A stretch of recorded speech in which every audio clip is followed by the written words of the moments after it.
All right, the regular city commission meeting of June 22nd is in order. The first thing we have tonight is invocation and pledge of allegiance. This will be led by Commissioner Thompson.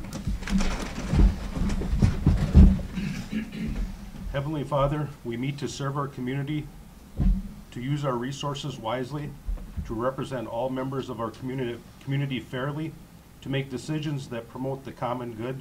We recognize our responsibilities to the past and the future. As your trusted servants, we seek blessings on our deliberations and efforts here tonight.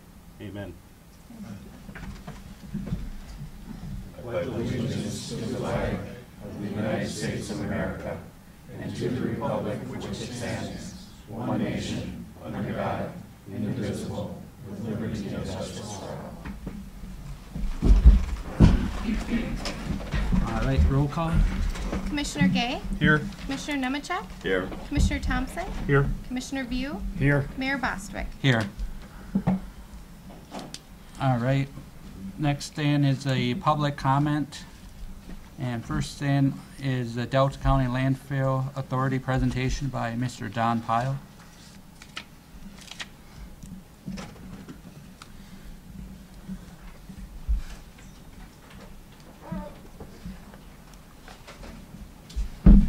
Good evening, ladies and gentlemen. My name is Don Pyle. I'm the manager at the Delta County Landfill. I've been there for a little over 15 years, and I'm here tonight to share with the City of Gladstone the need to make some changes in how the landfill is functioning and operating. And basically, we're starting out looking at needing to increase our revenue in one way or another. Currently, the landfill provides waste disposal, composting, recycling, and household hazardous waste disposal. Currently, the income from disposing of waste covers all other expenses: recycling, composting, household hazardous waste. As with any entity, any business, we constantly are seeing higher expenses, and for us in the waste business, we're seeing flat revenue due to the volume of waste is reducing. Just to give you a little bit of background, the landfill has, in the last 5 years, built infrastructure, which is basically a brand new landfill that we just started using this past month. That facility has space available for waste going on into the next century, well over 100 years. The last landfill was built in 1985. It will be finished this summer, and that has lasted 30 years, and that 30 years has gone very fast. In fact, when we started looking at adding a new landfill and thinking about closing the old one, there was people on the board yet who were there when that started and weren't sure they would ever see it. So we have tried to really think long-term as far as waste disposal goes. Currently, what's happening, however, is in the recycling industry, it has very seldom ever been a profitable endeavor. And for us, it has never been a profitable endeavor, and mostly because we're very small. We don't have the volumes. We have to collect material for a long time, and then we have to ship sometimes long distances to move the material. So for the past years, what recycling has cost, again, the landfill has paid the bill. The disposal of waste has covered those costs. Also for household hazardous waste, that is something that was started in the mid-90s. That's where if people have materials in their garage, pesticides, herbicides, chemicals, unknowns, we take it at the landfill, we figure out what it is, we dispose of it through a hazardous waste program, and ship that out so that it doesn't end up in our landfill and end up creating a problem. We also, in the last 5 years, started composting and providing that service to Delta County. And as you folks are aware, composting is growing, but it also has an expense. So right now, we are to a point where we do not have enough revenue to cover everything we're doing. The landfill will pay for itself, but quite frankly, it can't pay for everything else. And so at some point here, we are going to be coming to the communities, the municipalities, and the people and requesting help in providing these other services. And so financially, we're in a position where we just can't afford to do it all anymore. And as a lot of municipalities, it's always the same thing. Revenue flat, expenses increase, and quite frankly, that's where we are. But we're not alone in this. If you happen to see the Sunday June Gazette from Green Bay, front page, recycling gets more expensive. They're looking at charging for every load of recyclables that comes into Brown County. There's also, last month, there was a notice in the, I think it's the Menominee County Journal. Menominee Ingleston Transfer Station will continue to accept recyclables for Menominee and Ingleston Township residents only. All others will be turned away. And then the week before that, it talked about in that same journal, recycling is back for some, and basically they raised their tipping fees at the Menominee Ingleston Transfer Station so that they could afford to recycle. So that's where we are. We don't have a very clear and definite path forward yet. We need to be talking to you folks, every other municipality, the county board. How do we do this? What do we want to do? How do we move forward? As the landfill authority, we've taken a look. There's options. There's a public act called 69 that can be voted on by the people. There's potentially a millage. There is potentially running it through the county board, the county's budget, and there's also the opportunity that says we will just quit recycling and we won't be able to do those programs anymore. So we're just out here to try very hard to get the message out. Here's where we are. Here's what's going on. There's lots of information as to how and why this is taking place. I have revenue and expenses over the last 15 years. Just as an example, overall, in the last 15 years, our expenses have gone up just a little over 44%, or just under 3% a year in the last 15 years. That includes things like fuel that have gone up 700%, health insurance 400%, all kinds of expenses going very high, and yet we've maintained just under 3% annual. However, since 2000 to 2014, our revenue has gone up 1%. So we've raised rates, but our tonnage goes down. So you raise rates, tonnage goes down, but you don't really get extra money. And so as expenses increase, you come to a point where, again, you cannot pay all the bills. So we are there. We have a year or two here where we have to figure out what we have to do, but we either have to come up with additional revenue or we have to cut expenses. And that's where we are. So with that, I will just open it up. If anybody has any questions for me, I'd be glad to try and answer them as best I can or get back to you. Any questions? Have you ever had millage, enjoyed millage revenue? Never. The landfill started operating in 1985. There was, I believe, a millage initially for a year, a one-year deal. I remember something. Yes, where each municipality paid in a startup fund. Okay.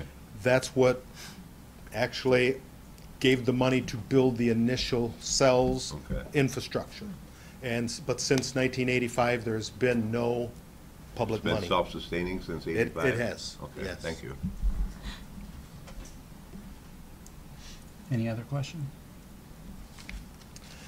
Thank you for your time. I appreciate it. And if there is any questions or anything that you folks would like to know, please let us know. I know you're also represented on the authority by a few folks here that work for the city, and I'm sure they can help you out as well.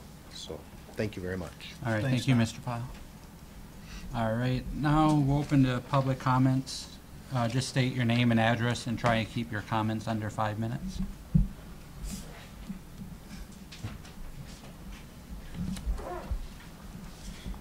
I'm Gary Wyckoff of the 36 Royal Oak Drive here in Gladstone. I'm just going to make this pretty short. But Mayor, Commissioners, I recall, I think, at least 4 political insinuations by staff and leadership regarding state revenue sharing over the past several months. The most recent was last Tuesday evening at the town hall meeting. And up to that point, I'd withheld comment. But at best, I think these insinuations are inappropriate, and I think at worst, they may violate meeting protocols and perhaps laws. And I guess if they are legal, at some point, I'm going to request equal time to challenge the basis of these inferences. Frankly, I don't think such offhand insinuations are appropriate, and I hope they will end. Thank you. Anyone else?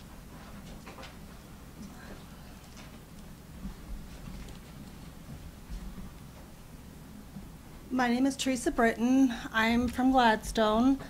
I came to your May meeting when Mr. View and Mr. Thompson, it was your first days here. A comment was made, and I'm just wanting to make sure that it was true, that our Gladstone Yacht Club and the Gladstone City Golf Course only pay $1, and they pay no property taxes. Was that statement true?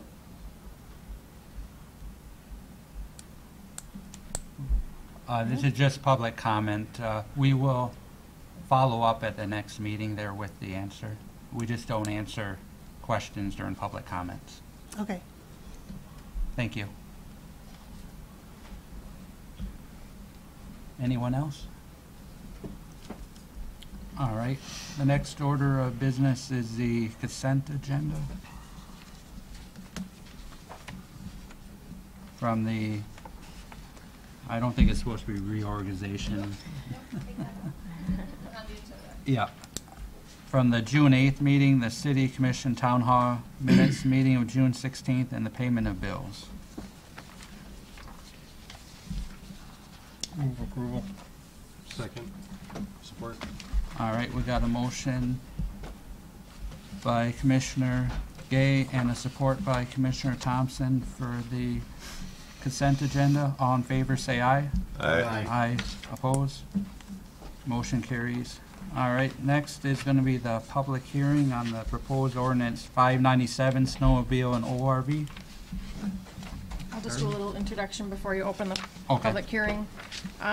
This was introduced at the June 8th commission meeting. In the past, we've had just a real small paragraph that really addressed snowmobiles and ORVs in the city. So we've created an ordinance to address, to have a policy for the transportation of snowmobiles and ORVs within the city. We've had a couple people stop by and pick this up, so I know it's in the community. A couple people have reviewed it. Do you want me to go through specifically anything, or we kind of introduced it at the June 8th meeting Yeah. with the details?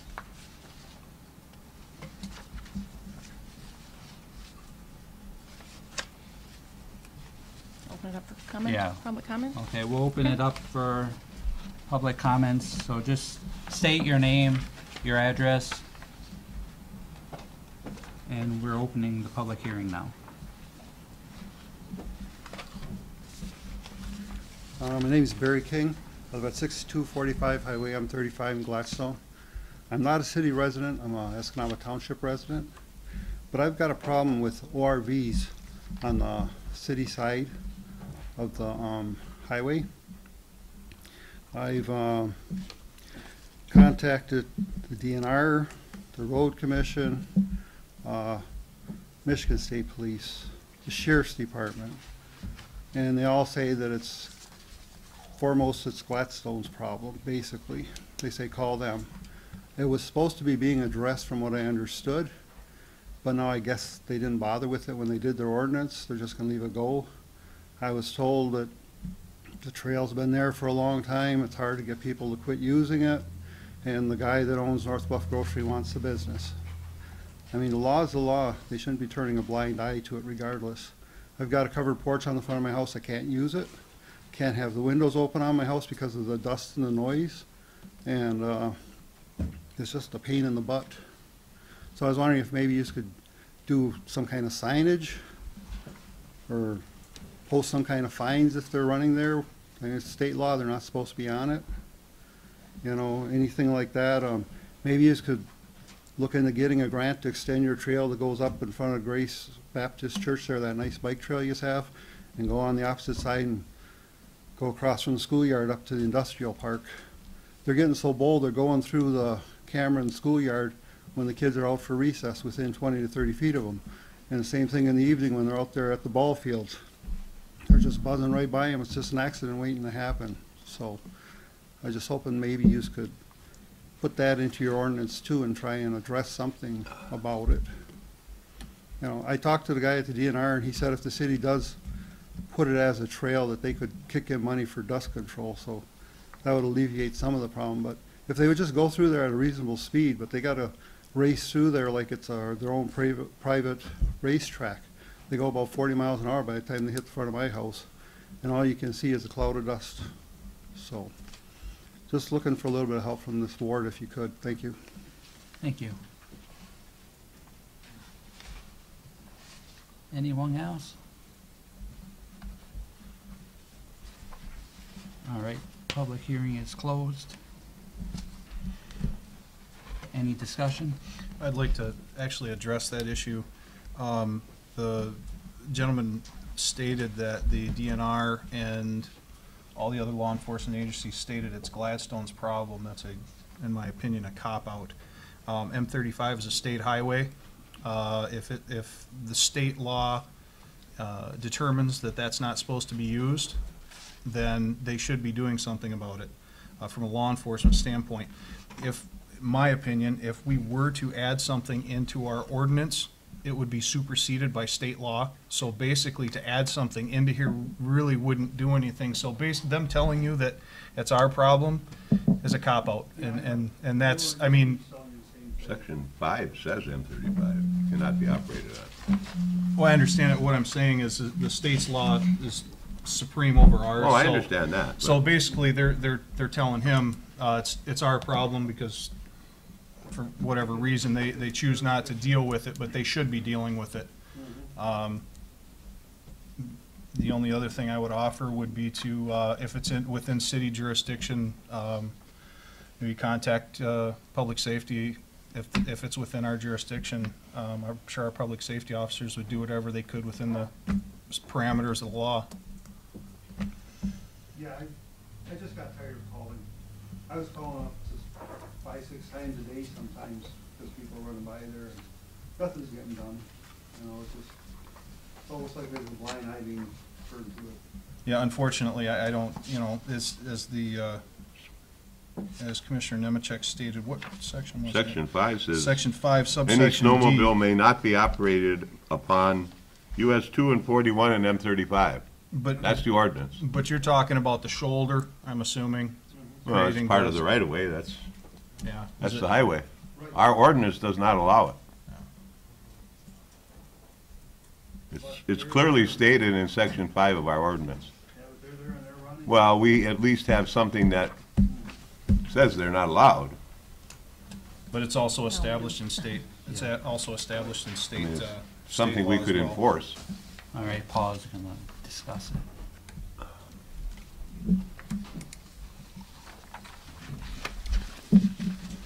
Tad bit, Paul Geyer from Public Safety. It's a tad bit more complicated than that. State law does not allow the operation of snowmobiles or ORVs along US 2, it's a federal highway, state highway, or along M35, except that there is an exception in the state law now that allows MDOT upon application of a entity, whether it be a township or a city, to designate certain portions of M35 or any other M highway in the state as an ORV connector route. Up to the corner where the industrial park starts and down to approximately Days River Road, ORVs are allowed to be operated along the edge of M35. It is a designated connector route. MDOT allowed the DNR to create certain connector routes in certain sections of the M highways. In the future, if those connector routes wish to be continued, they're going to have to be done through the local entities that have jurisdiction along those routes, whether it be Delta County, Escanaba Township, Wells Township, wherever those locations may be. Mr. King mentioned the dust control issue and the operational issue of as far as the speeds. We respond to every complaint that's been called in either by you or by others. A lot of times we get there and they're gone. Sometimes we get there and they're at the grocery store. We make contact with them. We've either issued warnings in the past or we've issued some citations in the past too for careless operation. It is an area that any law enforcement agency within the county could enforce the issues of operating along M35 because that is a state law. That section by the Cameron School is not currently part of the connector route that extends down along the big curve. One of the things we looked at in our ORV ordinance with MDOT in developing our ORV ordinance was the possibility of attempting to apply for the status of connector route that would allow the operation on the shoulder, the north shoulder of M35, and then to the area of 29th Street and M35, which would allow them to go to the local grocery store that's there. Obviously, he has a concern for business. He has, but it's just one of the concerns. MDOT looks into all the different concerns of local property owners, local business owners, traffic safety, all those things that come into play. There's no guarantee that the city, if we even applied, would get that connector route status there. But if it was there, there would be monies available for dust control, for possible special enforcement operations that would take place either through the county's ORV, or off-road vehicle enforcement unit. They have grants that come up. I have asked the county to sit there in the past and be on their ORVs because a lot of times when we try to stop an ORV, sometimes they just don't stop and they keep going and we can't chase them through the woods, so to speak. But that's one of the things we looked at with this. One thing that's important to remember about this ordinance is that we are not giving anybody the authority to do anything that would violate state law. They would still be required to comply with state law. There's speed restrictions in here. There's also time of operation noise restrictions that we could utilize with state law. So I guess if that helps answer a little bit along the M35 concern, we're seeking also in this ordinance to have the commission approve by resolution each year those roadways in the city that we think would not be safe to operate. We looked at downtown here, some of the through streets. They're allowed to cross them, but they're not allowed to operate along them. The purpose of this ordinance is not to go up to any area within the city and joyride or do any off-road riding. We have struggled with history up there because that used to be all woods. Now we're dealing with development up there. It's difficult to get people to stop riding on those trails. It's not for the purposes of traveling to or from your place of work or anything like that. It's the purpose is to be operated on the city streets to get to those areas that are designated trails. That being the ice in the winter or any of the trails along Days River and get out to those areas. So I guess if that somewhat helped answer some of the questions on that issue.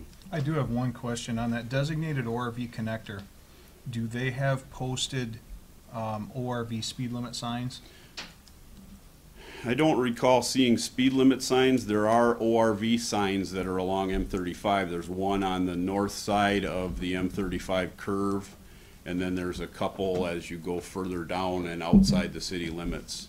I know past the high school. a lot of areas, specifically further north, they'll have standard speed limit for vehicles and then a speed limit for ORVs.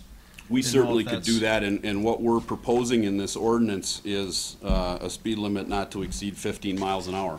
If the purpose is to get from point A to the point B, the trails, you don't need to be riding 40 miles an hour, 50 miles an hour, causing the dust issue, causing the careless operation issues.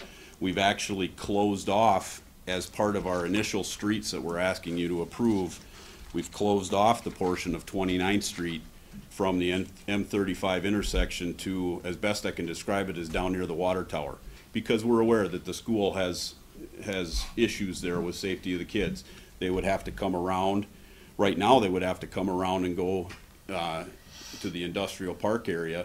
And if they comply with the current regulations in place, they would have to travel down .85 Drive.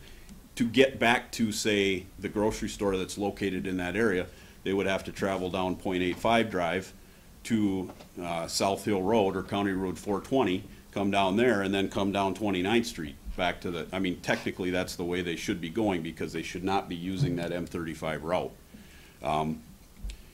Historically, that's been the route that's been used, and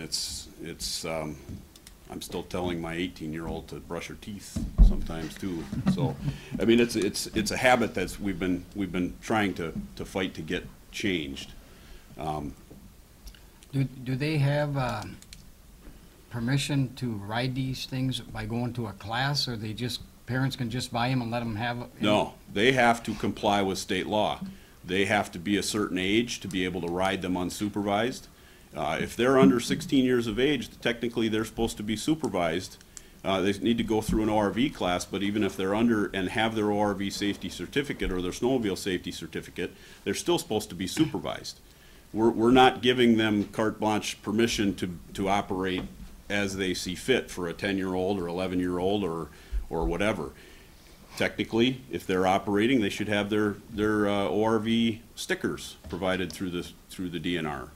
All those regulations would still be in place. But could this information be passed on to them when they go to class? You know, what the rules are for Gladstone? Is that a local person that teaches that, or is it someone from downstate? Or? Usually they can take the class anywhere in the state they want, but the local classes that are taught, I think at the DNR Pocket Park, we could certainly include some of that information to the instructors. I think it would be important to... A copy of our ordinance and a copy of our trails, or I shouldn't say trails, but the streets that are closed. And the routes they can use, have Yeah. a map or something. I think it'd just be tremendously helpful for the parents to realize the kids have to follow them routes. Right. One of the biggest things that we deal with is just the unsupervised part. Yeah. They go through the ORV safety class, and most parents think, well, they're good to go, and if they're at the young age when they're eligible for the class, they're really not. They still need supervision. So. Where are the stickers at on the four-wheelers? Are they supposed to be in a designated spot? They're supposed to be in the centermost area of the rear of the four-wheeler, but a lot of people put them on either side of like on the back fender. They should be on the right or left fender or in the center. So could you not put up a game cam for these problem four-wheelers and get their numbers and contact them that way? No, the stickers are it's like looking at the registration tab on your normal vehicle license plate. I can see your vehicle license plate from a distance in a patrol car, but I can't see the detail on that little registration tab other than by the color. The color sometimes gives us an indication of the year that they're a valid sticker, but it does not, there is no registration information that's attached to that sticker for ORVs. So with your new ordinance, could you make it so the sticker's bigger, so it's better identifiable? No, we have no control over the state and their issuing of the stickers. All right, anything else? Paul? I guess if there's any other specific parts of the ordinance, I can ask questions or answer questions on those. For the purposes of our ordinance, a violation of a specific section of the city ordinance would be a civil infraction issued on a traffic citation that would go through district court. If it's a violation of a state law or rule, some of those are misdemeanors, some are civil infractions, so it depends, but all of ours would be civil infractions.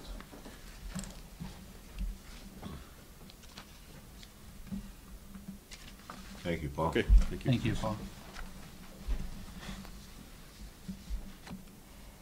Any more discussion on this?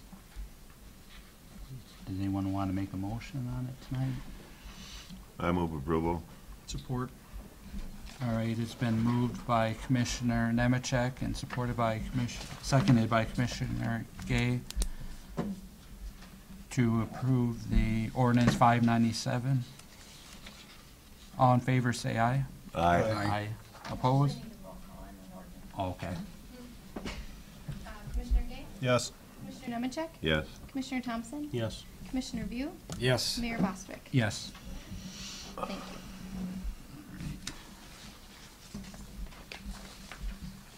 All right, next is unfinished business, the sale of land, Lake Shore Drive parcel. Darla? So a couple months ago, the commission tasked me with finding out information about this parcel. I have done that with our local attorney. We held a public hearing June 8th, and I believe at this time, unless you'd like to table it, a decision needs to be made. Do we add this parcel to the list of city property for sale, or leave it as is?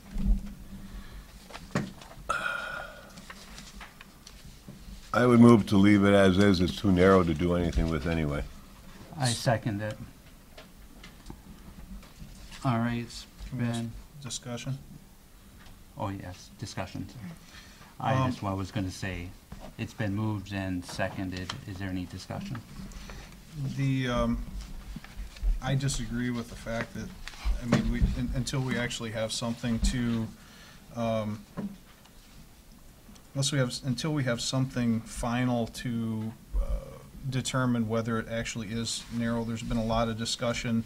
I heard the assertion at the previous meeting that, you know, because of the high water mark and all that, and I've also heard discussion from certain staff that have said that's not accurate. I'm neither in favor of selling or not selling this piece of property. I would like to have some more information on it, as far as the build, you know, if it could be built on. As I say, I was more in favor of tabling this to a further time. Years ago, I tried to build an earth home in there, and it was too earth narrow. home? Yeah. Okay. It's kind of, the only thing you'd see would be the garage, and then the home would be one story in the ground there. Well, I mean, Would have been a cool place if I was able to do it, but it was too narrow. on this entire lot? The property in front of the church, that's slightly narrower than the other part, but Yeah, it's a little bit narrower. it's a little bit narrower, but when you go to high water marks and all that kind of stuff, it was not possible. Well, I guess I'm just looking at it as far as there's not a lot of difference in the depth on these lots versus the lots next to it. I just think that, we're still in the process of trying to figure out how to proceed with, as far as the financial situation in the city, and I think it's something that we should at least keep our options open to. I guess it could be revisited in the future. You know, at this time, we don't have to add it to the list of property for sale. We could add it anytime though, couldn't we? I would think so. I mean, I looked at the property and I think there's an elevation level too, that if someone was to build there, it'd be an awful expense to try to fill that in and level it out. It looks awful small. I mean, I went down there, I walked down there. It doesn't look promising as something that someone would want to develop. At least I know I would. Well, again, I think most people didn't understand is that we were simply looking at our options as far as the pieces of property that are not zoned as parks, because none of these, with the exception of the lease property, are actually zoned as parks, despite what was stated. I guess neither here nor there, but we do need to take into consideration the larger picture, which is ultimately the options that we have in the future to deal with the financial situation we're in. So we at least have the information now and know that in the event that a commission was to decide to sell it, this is one that we would have the option to sell, so. Any other discussion? Well, we did have a motion on the table to not add the parcel to list of city property by Commissioner Nemechek, and I supported it. So I guess we're gonna have to do a vote.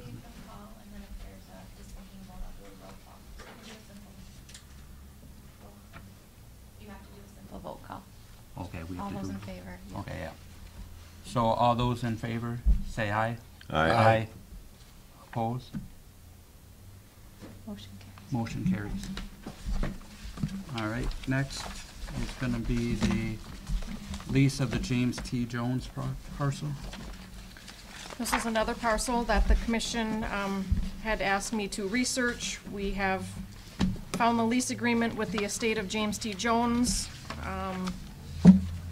This one was not referred to planning commission, so this one, we do have a current lease with the estate of James T. Jones. So I guess the decision is here, leave it alone or terminate the lease. Looking for direction on this one as well. Have we heard anything back from the person from the trust that owns this property? The individual that our Parks and Rec director indicated she knew? Yep, yes, we had the Parks and Recreation Director had a phone conversation with Mr. Radford is the gentleman's name. Doesn't live around here. We just explained to him that, you know, the commission as a whole is looking at different city-owned property. This one is not city-owned, but was brought up for discussion. You know, he doesn't have any immediate plans with the parcel. You know, it's really a commission decision whether to terminate the lease, leave it alone when it expires or, you know, gets ready to expire. We can When's it renegotiate it, expire? change it, this September. And how long was the lease for, the last one? Is it a period of time or just one It year? was a period of time. I don't remember. But you said that we can change the amount of the lease, the dollar amount, anything that, Yeah, I mean, we can present the lease, you know, a Right, couple meetings ahead of time, so you all have it. We can propose changes to the gentleman. You know, if he doesn't agree with what we present, then, you know, he has the right to terminate it as well. There was a lot of discussion, and I understand it. Again, I'll reiterate, I don't think that the vast majority of the people who were at the meeting, the last city meeting, actually knew the context in which why we were having this discussion and to what point we were at in the discussion. It was simply just reviewing our options as to what we had in the event of dealing with the financial issues. We did hear a lot of discussion and people wanting to maintain open area. I have a bit of a problem with a piece of property being privately owned and continuing to appreciate without any tax liability. At the same time, it is right next to our park. I don't know if now's the time to terminate this lease, but we do need to keep in mind that the owner of this property could terminate the lease at any time and do whatever they want with it. So the city residents need to be advised of that. Currently, it does complement the park. I don't think there's little to be gained by terminating the lease, right? I don't either. Well, the thing with terminating the lease, this is what would occur. If we terminated the lease, the individual would start paying taxes. It would go under the tax rules. I understand that, but They may keep it. The amount of taxes that we would get would be minimal. The only time that we would actually realize any somewhat substantial tax revenue would be when it was developed. And any of these properties, we do need to keep in mind, in my estimation, if we were to sell any of these properties, we wouldn't realize any tax revenue for probably at least 3 years. So it's not gonna have any impact on the immediate budget, any of these properties, as far as selling them. So, Do I understand right, though, there's a termination clause for either party can terminate this lease Yes. at any time? yep. So it's a day-to-day lease, more or less.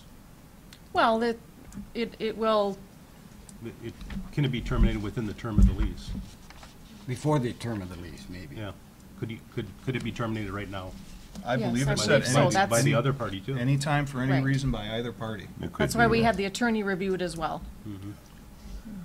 I move we leave the parcel alone. Support. All right, we got a motion by Commissioner Nemechek and support by, or seconded by Commissioner View to leave the parcel alone between the estate of James C. Jones and City of Gladstone. So all in favor, say aye. Aye. Aye. Opposed? Motion carries. All right. Next up is gonna be the Gladstone millage rate, the L4029. Darla? This is a form the commission needs to approve annually. This determines the millage rate for the city of Gladstone. The budget that we put together, that was approved in March of 2015 before our fiscal year, included 15.5021 mills. City charter lists them separately, 13.6785 and 1.8236. Together, the 15.5 mills brings in $1,506,530 is the estimated calculation that tax revenue will bring into the general fund. Is that all the money in the general fund? Is just that millage that is used for the city? Correct.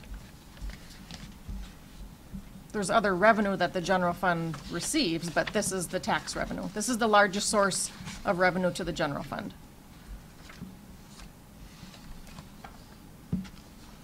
I'd move that we authorize the mayor and clerk to sign Form L4029 to levy the millage, 13.6785 and the 1.8236. Support. All right, there's been moved by Commissioner Gay to approve the 13.6785 and 1.8236 for a total of 15.5021. So all those in favor say aye. Aye. Opposed? No. No. Okay, roll call. Commissioner Nemechek? Yes. Commissioner Thompson? No.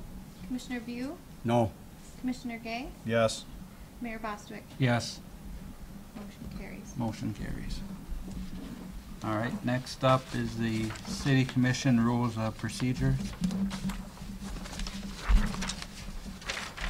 So I was gonna have Kim go over at least what the changes are.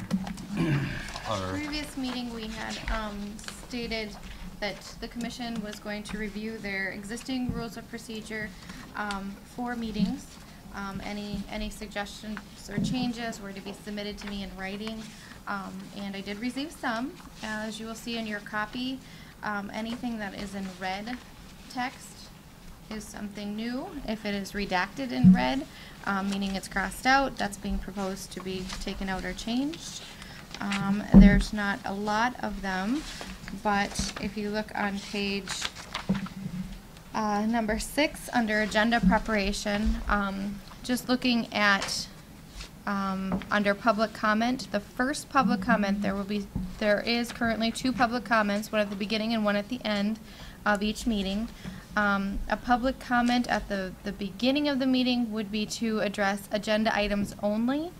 And then the second public comment time at the end, right before, after the meeting is conducted according to the agenda, there would be public comment on any items that were not listed on the agenda. So that would be addressed there, those changes. And then also under actual public comment, the existing section, we're adding / public hearings as well. And what it does say is, at regular and special meetings of the commission, individuals wishing to be heard may address the commission during the public comment, and we're adding and public hearing periods as set forth in the agenda under the following rules. Now, the following rules currently exist. Each speaker shall state their name and address for the record. Each speaker is limited to 5 minutes of comment unless the presiding officer decides more time is necessary. The presiding officer would be the mayor or mayor pro tem. It's currently listed as 5. It was recommended to go to 3 minutes for that. The other rules that are not wanting to be changed but exist are: each speaker shall try to be concise and refrain from repeating comments already addressed by the commission. Speakers who do not cease speaking when asked to do so will be deemed out of order and not allowed to address the commission again for the remainder of the meeting. Continued disruption would warrant removal from a meeting. Number 5, the commission shall not decide issues that arise during public comment. And number 6, speakers should address the commission through the presiding officer. And then it was added, suggested to add a number 7, commissioners and staff will not debate with the public, as decisions cannot be made at that time anyway. So that is the few changes proposed under public comment and public hearing. And then also on page 9, which is continuing under the voting section of your rules, there was a section added about debate / discussion. This would be new. That debate / discussion is to occur after a motion has been made on an agenda item. The presiding officer will call on each commissioner for their comments on the motion. No commissioner is entitled to speak a second time while another member wishes to make a first speech. That would be a new section for you under your rules. And then also under the conflict of interest section, which exists, as you see on our agendas, we do have a conflict of interest section. You're to disclose any conflict. If there is a conflict, the commission will vote, the rest of the members will vote to determine you do have a conflict and whether you can be excused from voting. If they feel it's not a conflict, you are required to vote on every agenda item. The addition that is asked or is being recommended is that the commission will determine by a vote if a conflict of interest does exist. If a conflict of interest does occur with a commission, the commission member is to leave the commission chambers for that specific agenda item and return to the meeting after the vote is made. And that would be all of the recommended changes. And I don't know, some of you were at a recent training that we were at, and these were in line with the training that we did attend. Kind of tweaking. We have a good set of rules in place. Haven't always had them. I think just since back to 2009 is when these rules were first created and adopted. So. All right, any discussion on this? I'd like to make a couple comments. Under public comment, agenda item only for the first public comment. Me personally, if I was to come here and speak, I would like to speak on anything up in the beginning in case I had to leave.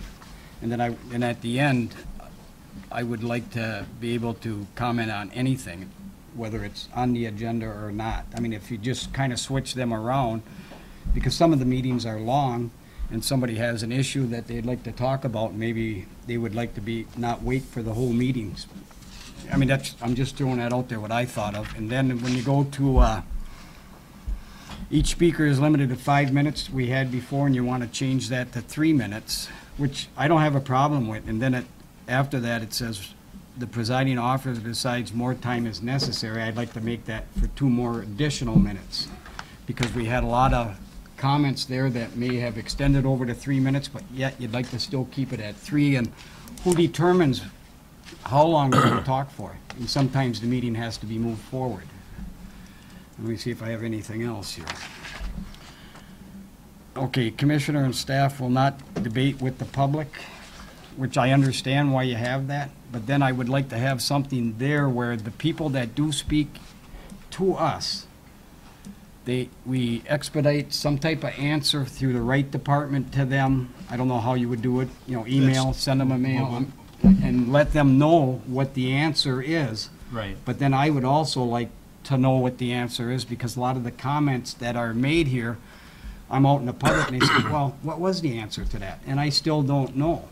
Well, I mean, And I hate to say that, but I mean, that's. Well, my experience has been when someone asks a question, and, for Frank, for the last 3.5 years, someone asks a question, staff takes notes, previous to, things got a little loose there for a little bit, to where there was debate going on, which is counterproductive in a public meeting. But staff, specifically the city manager, has historically always responded to all the commissioners with her response to the questions that were being asked by the various people. I've gotten those emails. I believe Commissioner Nemechek and Mayor Bostwick have gotten those, so that's how it's been done.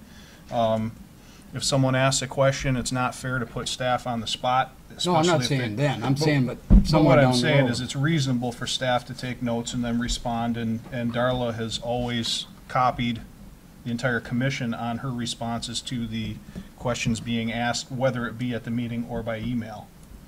Right, and Darla has actually sent them, either talked to them or emailed them to the people too. So, and then Well, then at the meeting, she also brought it back for the public to know what the answer was to. That's why, like, during her comments, that she usually responds then from another meeting. Well, I just thought it'd be nice to have the procedure in writing, so the people understand and can see that, well, we ain't gonna be able to respond today, but in a timely manner. I don't know if, whatever, a week or 2 weeks, they have some type of answer. Well, do you want to add that to it then? It depends on the question, though. Some No, I things can know. be answered tomorrow, and some Or immediately, may- but we're not gonna debate. Well, some things may require additional research from staff that aren't here, or information that takes time to get. Not that that's an excuse to take 2 months to respond to a simple question, because that's not what the intent is. But there are complex questions that are asked that require analysis or other additional time in order to prepare a proper response to the question. I don't know that putting a limitation on the amount of time required to, I think the reality is the city manager works for us, and if we don't think she's doing a good job, then we need to, it's our responsibility to make sure that she does answer the public in a timely manner. And if we have an issue, then we'll have to deal with that ourselves internally. Putting constraints on it, you have to respond within 7 days, in my opinion. Well, I don't mean that, Matt. What I'm trying to say is, you can have, for simple things, 2 weeks, or when it reasonably becomes available by research. It doesn't have to be just that, but at least have something in there where they realize that, because I'm accountable to the people. And when they ask questions and I don't have the answers sometimes, I can say, well, it's in the works or whatever. Those that want the information, I would love to have it for them in a reasonable time. Well, I guess it just hasn't come up as an issue since I've been on the commission. I think that the mayor should have a little leeway. The lady that asked about the yacht club, that was a yes or no answer. Darla was shaking her head yes. She answered the question by the head shake. I don't know if you saw it. I didn't. Oh, now she answered, but if it's a yes or no answer, I think that obviously there's a little leeway in there somewhere. And the presiding officer Yeah, has yeah, that leeway, leeway. That's to his discretion. I understand. You know. And I understand too why the commission is not going to debate. I was the one that was doing most of the debating, and I didn't think things that were said were accurate. Anyway, it's a good idea. I'd like to move approval of the rules of procedure. I'll support. All right, we got a motion by Commissioner Nemechek and a support by Commissioner Thompson. As presented or within? As presented. Thank as presented. So all those in favor say aye. Aye. Aye. Opposed? No. Commissioner Thompson? Yes. Commissioner View? No. Commissioner Gay? Yes. Commissioner Nemecheck? Yes. Mayor Bostwick? Yes. All right, motion carries. All right, next is gonna be the new business, City of Gladstone streets prohibited and improved access points for snowmobile ORV use. Darla? So this kind of goes hand in hand with the ordinance that was just approved, number 597, but this is not part of the ordinance, so it can be amended as we see fit. I recommend we keep this list for a period of time. If public safety has an issue with a certain street, one is not on the list or one needs to be removed, it can come back to the commission as a regular agenda item and be amended. So we are recommending streets prohibited from snowmobile ORV use, 13th Street from Superior Avenue to Minneapolis Avenue, 10th Street, 9th Street between Railway Avenue and Minneapolis Avenue, Lakeshore Drive, 4th Street, Michigan Avenue from US 2 and 41 to 3rd Street, South Hill Road from Keaton Street eastward toward US 2 and 41, 600 block through 900 block on 29th Street, Delta Avenue from US 2 and 41 to 4th Street, and then the access points for getting onto the ice during the winter for ice fishing, the Pram Dock area,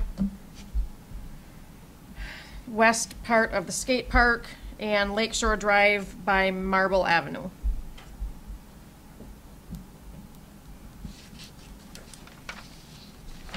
All right, any discussion on this?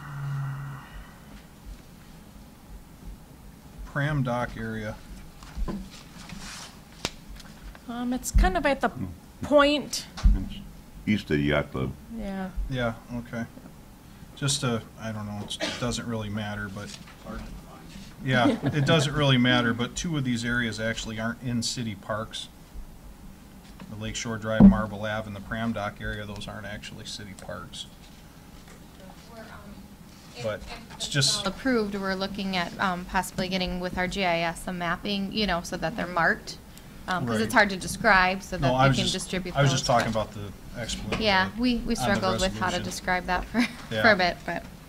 So what would be a route from like the middle of town to the Pram Dock area with a snowmobile in the wintertime? What would be a route you could take to get there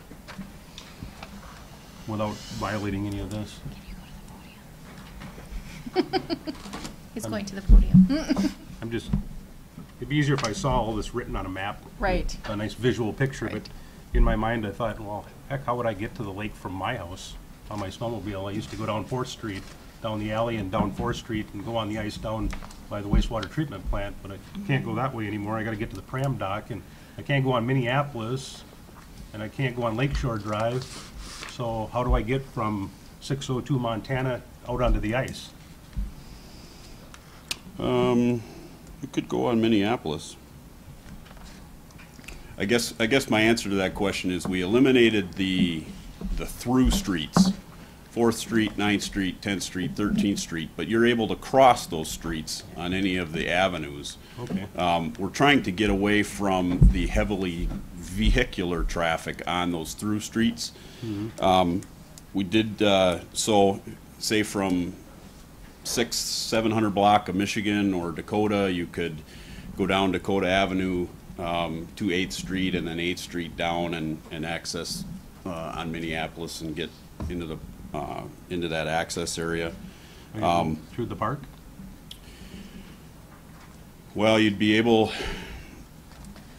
to cross and get that one block area between Lakeshore, or where Lakeshore is by the big pavilion. We'd have to have an access across there to get to that area. We tried to, like I said, we tried to eliminate the heavily trafficked streets except for crossing. And if everybody is in compliance with the other speed rules and whatnot, if they're crossing or going through that one block section, we're not going to address that.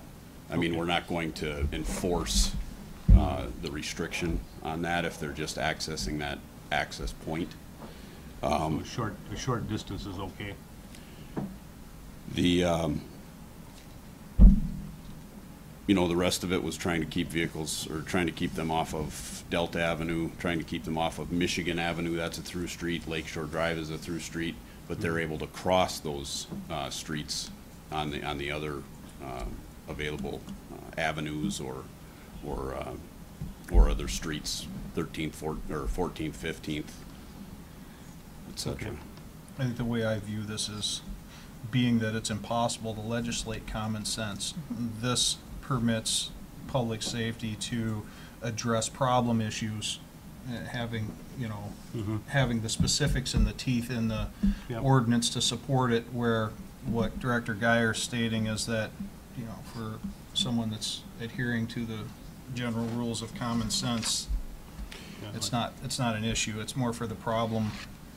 One of the things that the Parks and Recreation Director too mentioned regarding this ordinance, and that what some communities do is they place stickers on the streets that are prohibited, either red stickers or something that designates those as being prohibited. So on, say, Delta Avenue, on 13th Street, on 4th Street, you'd see those stickers. And we will, that's a work in progress. We will be working towards that. But those would designate the closed streets that, hey, you're not supposed to be on Delta. If we stop somebody, you're on Delta right now, you can only cross it. See that red sticker? That means you can't be on here. We guide them to the routes, do some education like we've done with different ordinances that have come about with RVs or different parking restrictions. There's always an education period that it takes a while to get, hopefully, the community used to what we're trying to accomplish.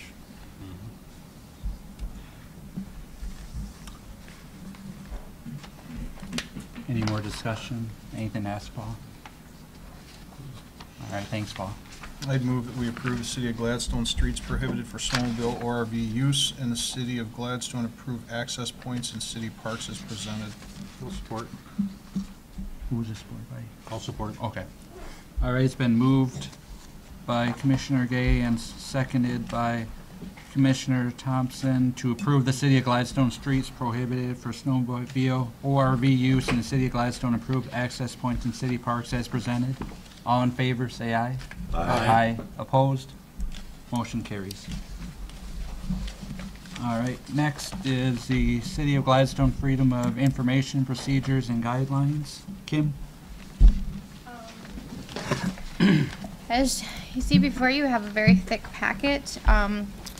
The legislature, which is the state legislature, made significant changes to the Freedom of Information Act at the end of 2014. These changes go into effect on July 1st, 2015. If we do not approve something by that date, we cannot charge for any FOIA requests. Freedom of Information Act is shortened to FOIA, so when you hear that, it's interchangeable. So, under the new law, municipalities must adopt procedures and guidelines describing fees associated with FOIA requests. In fact, municipalities cannot charge fees unless they have the procedures and guidelines in place.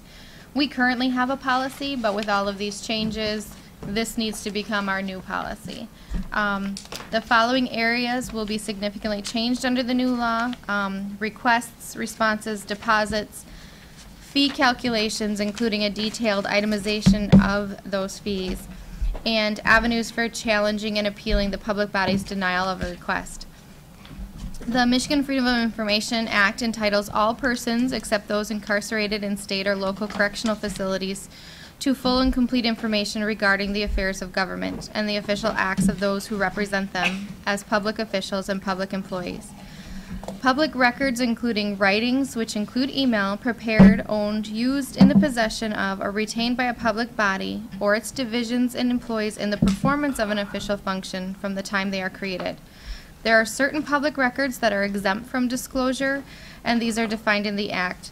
There's very few things that a public body is exempt from. Except for in law enforcement, there's a lot more areas that under the law that can be exempted for different reasons. You're not going to be able to request their protocol on how do they respond or different things like that. Their policies as far as actually for safety reasons. Also, if there's an ongoing investigation, things like that. So, and a lot of times they deal with a lot more personal information with victims and suspects. So there are a lot of exemptions under law enforcement, but not necessarily on the other side of what I call the other side of public business. It's pretty much 99% is open to the public. A lot of the information that we have, like, you know, commission packets, things like that, more and more of it is going and available already on our website. So a lot of the requests that I receive, it's either I can direct them to the website, which now under the new act, which is great, I can do that, and I don't necessarily have to create a whole big request on that. I can just document it and tell them here it is, you know, and send it off that it's already available. The Act also requires that a public body designates a FOIA coordinator. That in the past has been the city clerk, and that is still proposed to remain the same.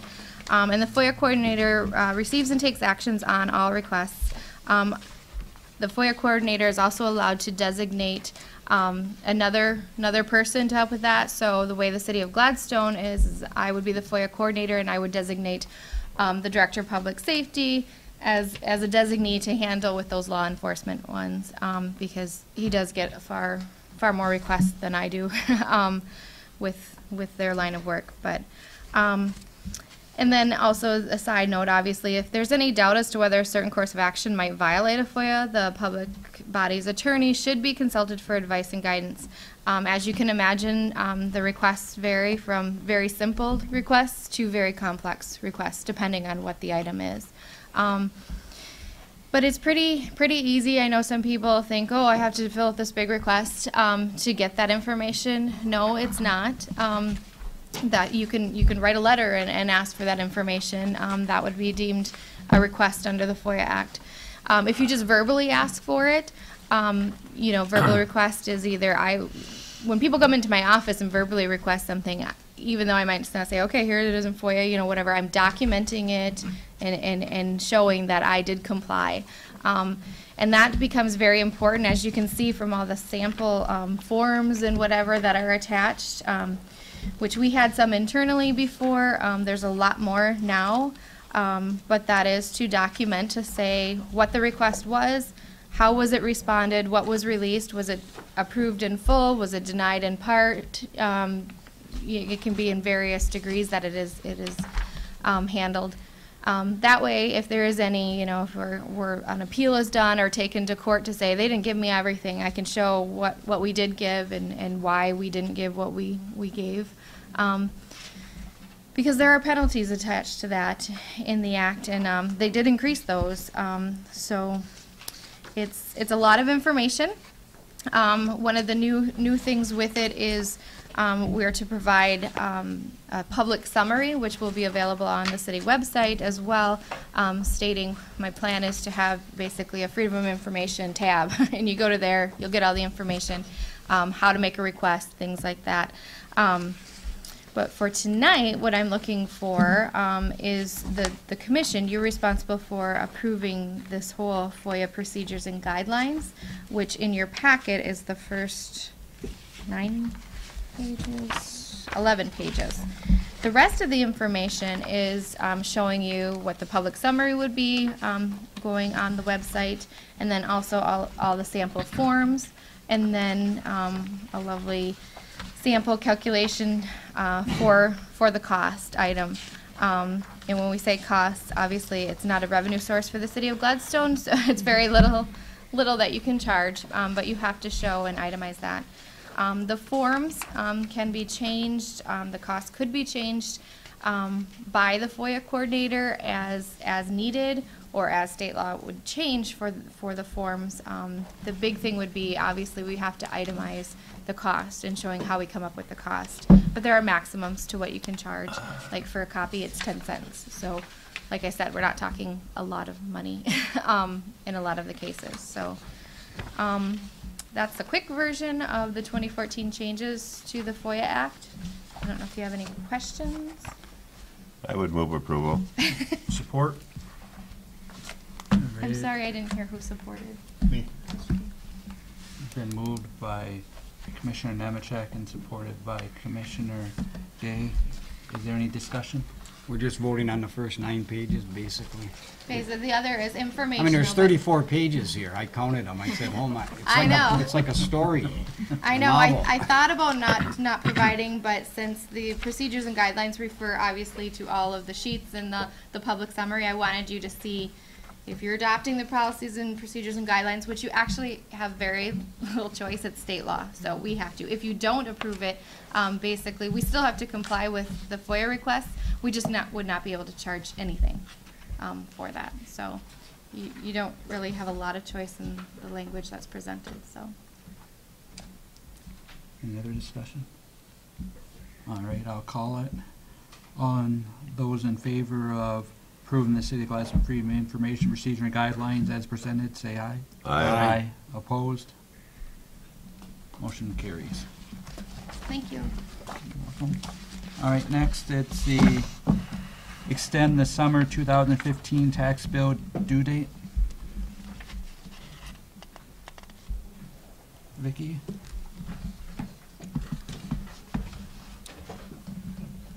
Vicki Schrader, City Treasurer. Before you is the staff report to extend the summer 2015 tax bill due date. It's been past practice to allow the due date for the summer taxes to be extended for 1 month from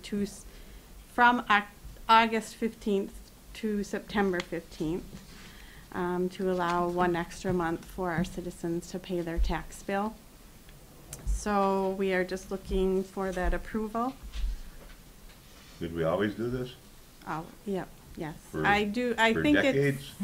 So I don't know, for decades, as long as I've been here, and I know when Darla was the city treasurer prior to me, it was always past practice. I think it's our city charter that has August 15th in it, but the state law says September 15th, so we always just extend it 1 month instead of changing the city charter. We just always extend it 1 month to coincide with the state. I'd move that we allow summer tax due date to be extended to September 15th. Support. All right, Ben. Motion by Commissioner Gay and seconded by Commissioner View to allow the summer tax due date to be September 15th. All those in favor say aye. Aye. Opposed? Motion carries. All right, the next is the extend the summer 2015, the delinquent bills apply to summer tax 2015. Vicky? Before you is a listing of utility accounts and miscellaneous invoices that we're looking for approval to place onto the summer tax bills. The city ordinance allows the city to assess delinquent utilities, miscellaneous invoices, and special assessments as a lien on the tax rolls. So before you is miscellaneous invoices, which consist of broken inspection, rental inspection fees, repair of frozen water meters, emergency shut-off invoice, and those invoices total $1,538.42. The utility portion is the next page, and that is a total of $74,146.48. I did look back to compare to previous years to see if our utilities are higher or lower compared to previous years. 2013 was just over 100,000 that we wrote off to taxes. 2014, last summer bills, was about 33,600. 74,000 is what we're looking to do this summer. There is one large amount for a business that is in the amount of 29,500. So if you take that out, we're pretty much the same as last summer. How delinquent do they have to be on the report here? Patty? Patty is our utility billing clerk. She deals with these accounts. Yeah, I was gonna kind of get into that when I had my part, but, if you look at these, landlords. Sure. Thank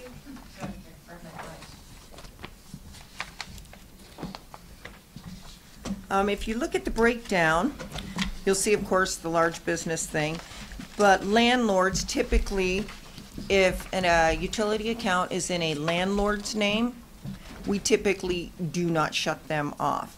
We have started to kind of change our look and concept on that, but we feel that a tenant is potentially paying their rent in good faith, and it's the landlord who in turn is not taking this money and applying it to the utility bills if the landlord has it in their name. So we typically hold off on not shutting them off. If you look at back to banks, those are ones that have been foreclosed on, and for whatever reason the financial institution may not have contacted us to let us know that the utilities should be placed into that financial institution's name or just completely shut off. So we continue to bill the homeowner because we do not shut something off in those types of cases unless we are instructed to. So that makes it higher, and we're getting more and more of those that we didn't have in the past in those amounts. And if you look at my enforced shutoffs, those are ones that I have already had turned off. And so to collect the monies for those, because you know they've been off for several months now and still haven't paid their bills, so we typically will put those off onto the taxes, and we then in turn do not turn them back on until they get their account completely current, because you have to remember this list was composed a month and a half ago, and it's just been whittled down as they paid. So some of these accounts still have 2 more months of past due that's already accrued since this list was compiled. So we just hold those, we leave the power shut off, and we do not turn them back on till they're completely paid in full. And the vacants are just homes that the people have moved and just aren't paying on the bill. And that one is lower than it has been in the past.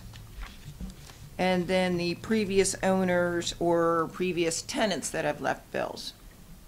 On the tenant side, these are ones that a landlord has not filed a lien waiver form with us, which by state law, if they have it in their lease that a tenant is not responsible for utilities, and they filed the lien waiver form and the lease with us, we by Michigan state law cannot place this on the landlord's property taxes. However, if a landlord hasn't turned that in, then yes, a tenant leaves, doesn't pay, you know, their deposit gets placed on their account and there's a remaining balance, we can place that off on to the property taxes. So that's kind of where our breakdowns come. And then I've got, you know, that subtotaled. And, you know, about 22% is all of the other ones. But most of them, because of our harsh winter and that, they're, you know, we have more of them that are going off to taxes that they've tried to pay, gotten their assistance and whatever else. And this is the remaining balances that they just cannot pay. I have a question. Are these listed on the left, the persons listed there, are they sometimes not the property owner? Are you talking about the account name? Right, the account name. The account name is the name we have it in the utility account. Okay, so these are all the utility people that signed up for the utilities, and they might not be the property owner, so. Correct. Now, when you assess this to the property owner, he has to pay it. Do you flag that person as having that bill not being paid by him the next time he comes in and signs up for a different rental or property that he wants to turn the power on and then tell him he has a default bill, even if it's paid by the property owner or not? If it's already paid by the property owner, we don't. If they have if it's a tenant with a default bill still sitting out there, every customer in our billing system has their own unique customer number. So we search for that customer to see if they have been a citizen, or utility customer of Gladstone before. And I've had several of them that were renters that I have not opened an account for them, contacted the landlord and said, I am sorry, we are not opening a utility account for this person because they have this left outstanding. And until they pay this and pay their deposit, we will not open them an account. And a landlord, a lot of them are typically giving them 30 days. They'll contact me. Have you opened the account in their name yet? No. And then the landlord then takes it from there. But yeah, we do not give service, and it states that in our policy. But if the bill's paid by the property owner other than the tenant that's renting it, then there's no record of him owing that. And then he can open up another one and do the same thing over and over, therefore tarnishing people wanting to own property to rent.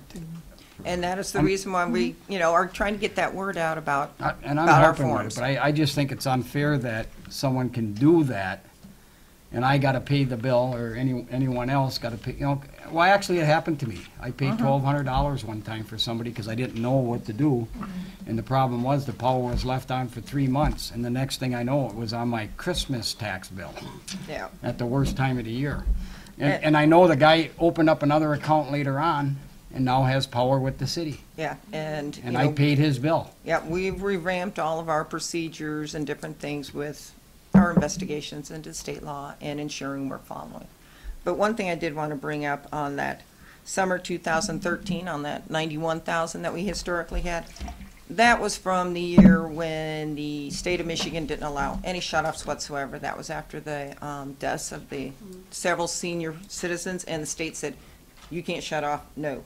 You're done, you're over, nobody can shut off. So that's how we ended up with that high of one that year.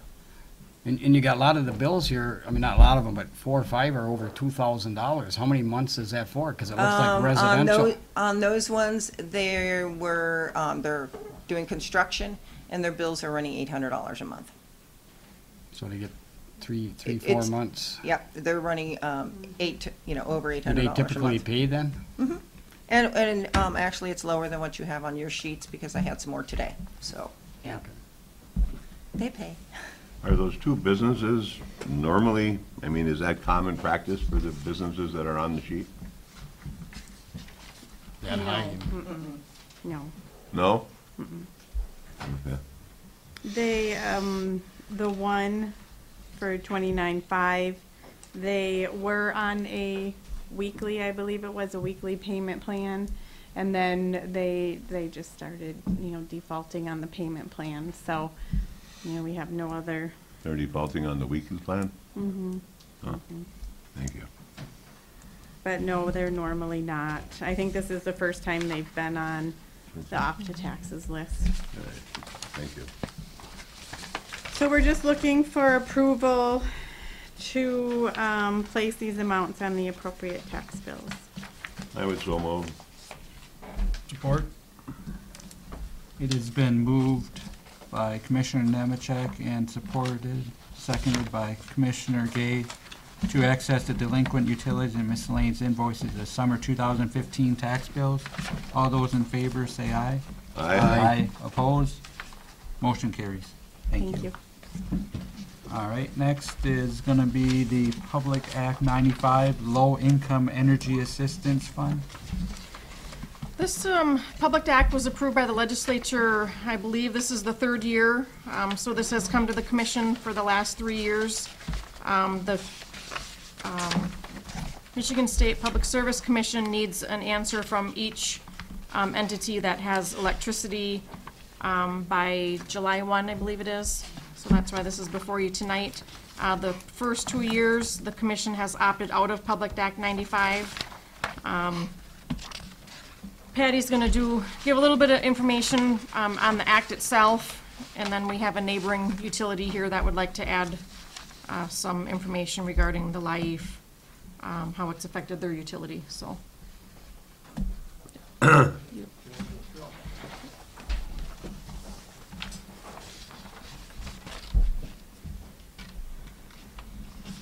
It was rather appropriate. We did the off to taxes just before this because it all kind of goes hand in hand. The PA 95 was established July 1st, 2013 by the state of Michigan to approve low-income energy assistance, the LIE fund. And the fund helps low-income qualified electric, gas, and propane customers with paying their energy bills during the crisis season, which goes from November 1st through April 15.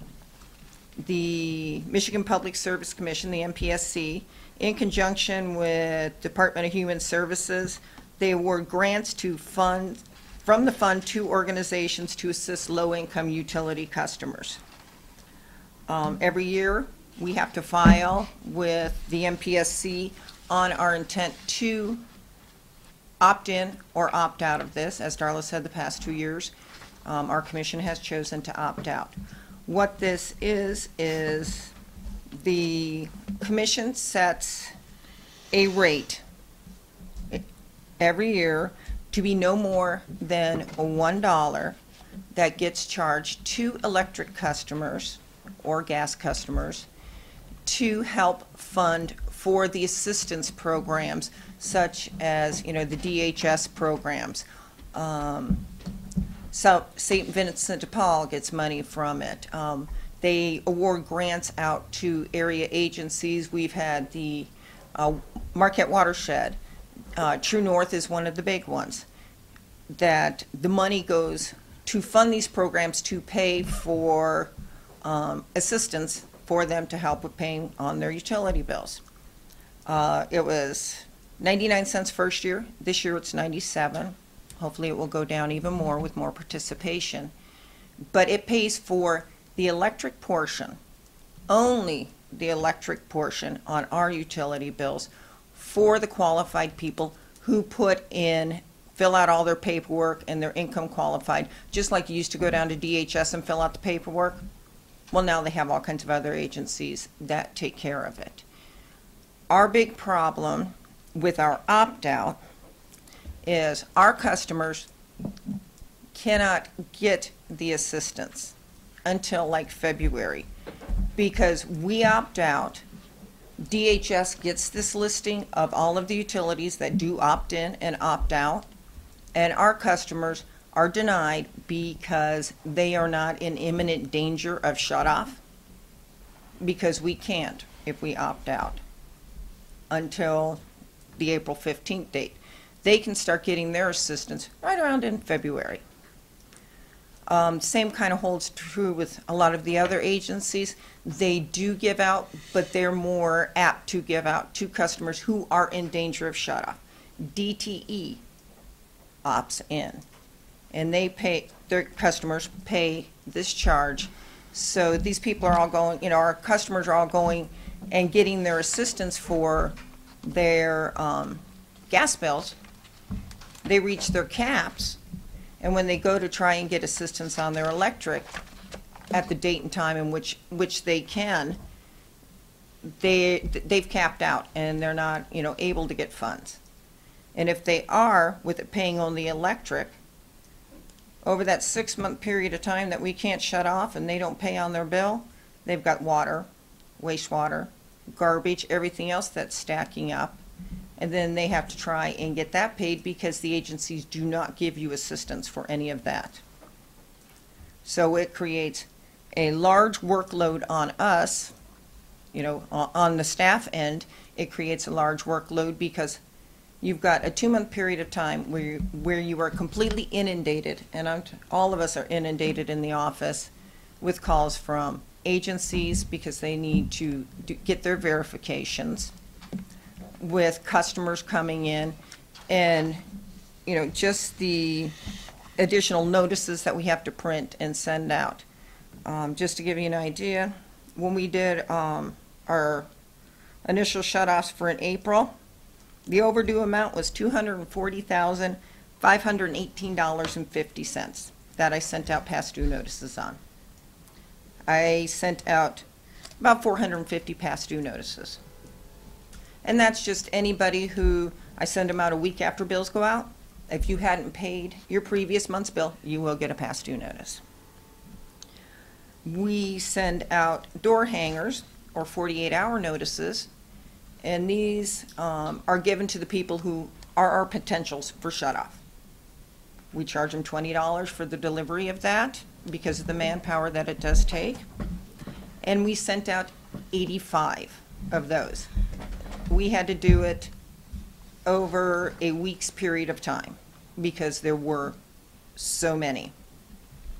The following month, it was down to 119,858.89 with 388 past due notices, but 100 door hangers.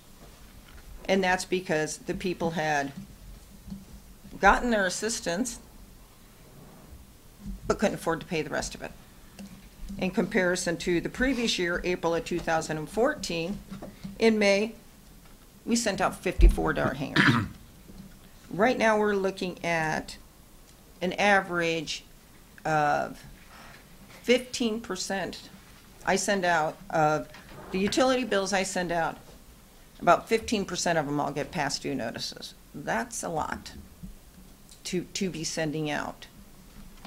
And as the summer goes on, it gets less, but right now it's very high, just simply because we can't do anything over the winter. And if we have a mild winter and people are behind, I know the past 2 winters aren't good ones to use, but we have had mild winters. We're in February in previous times, we have done shut-offs. Under the opt-out, we can't do it. We have a nice November, we can't do any shut-offs. It's just letting people amass large amounts because they know we can't shut them off, so we're the last one on the plate. And then, you know, it's when we talk about revenues that we miss out on, we have, you know, people who, and I will use the landlord-tenant situation. The landlord who has put in his lease agreement, tenant moves in October, doesn't pay over the whole winter, and leaves right when it's getting ready to shut off.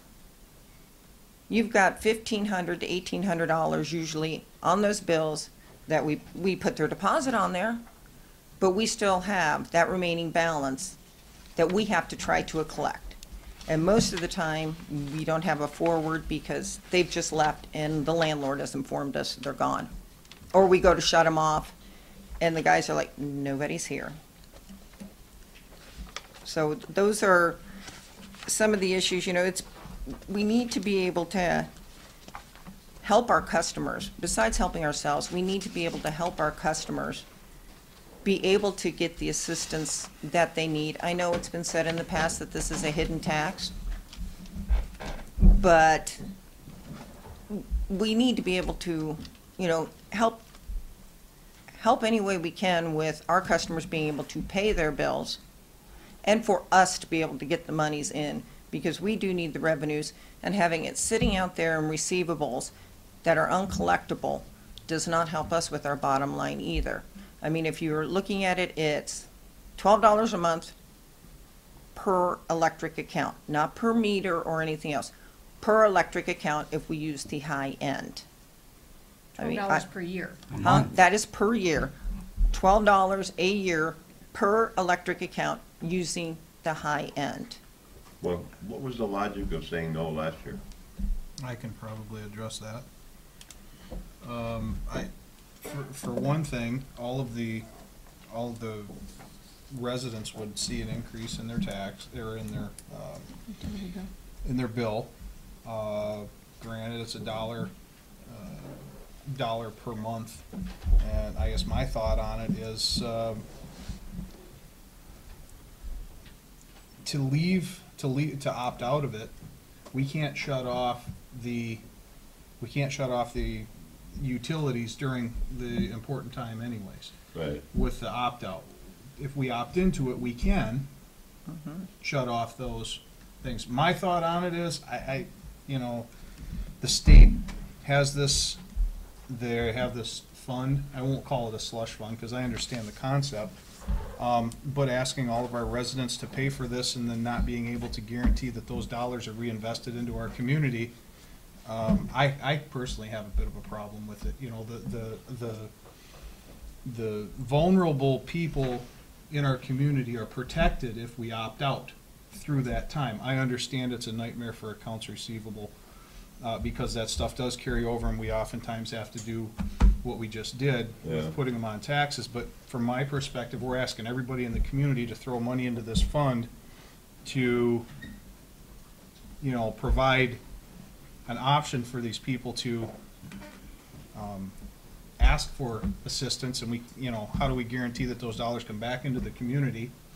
And further, does everybody in the community who may be in a situation like that, how do they have access to, you know, getting the assistance that they need? Do they even know that these programs exist for assistance? Oh, Yes. yes, they do. We notify hundreds of people. And they As all- soon as they don't pay like their previous month's bill, we're telling them. St. Vincent, Salvation Army, True North, every agency that we know of that has money. But some of the agencies, when the money's gone, it's gone. So if they don't apply right away, Is this the same way? When it's gone, it's gone? yep. Yes, yes. True North and that has contacted me. DHS will only pay from November 1st through May 31st. That's their cutoffs now. True North contacted me, and a week ago Friday they're done. They're out of money.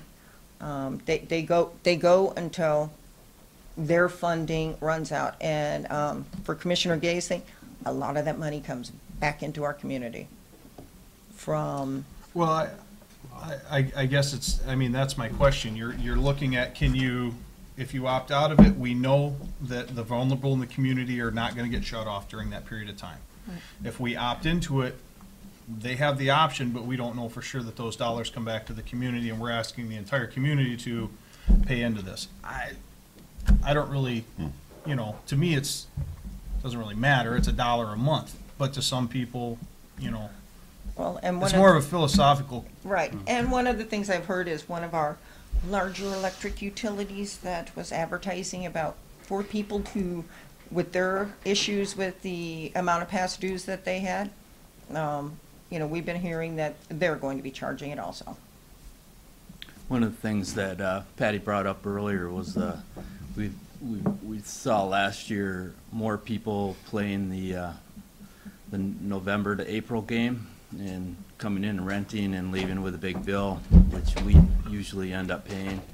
And the other thing is there's people will come in and Michigan will shut their gas off, and we had several people, I don't remember how many it was, heating their whole houses with space heaters, and they're Running the running up electric bill through the $4,000 roof. electric bills every Yeah. month.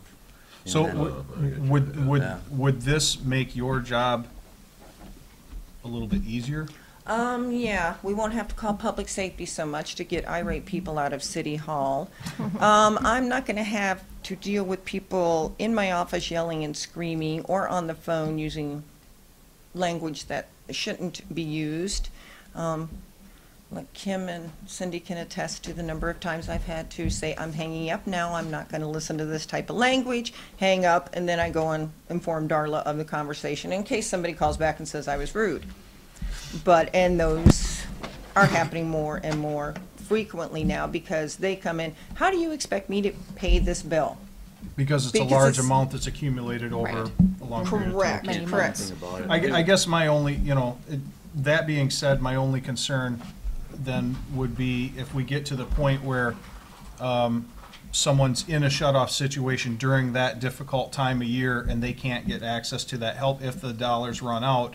Now we've paid into a program, the money's out, they can't get access to it, where are we then? Oh, dollars don't run out until June and July.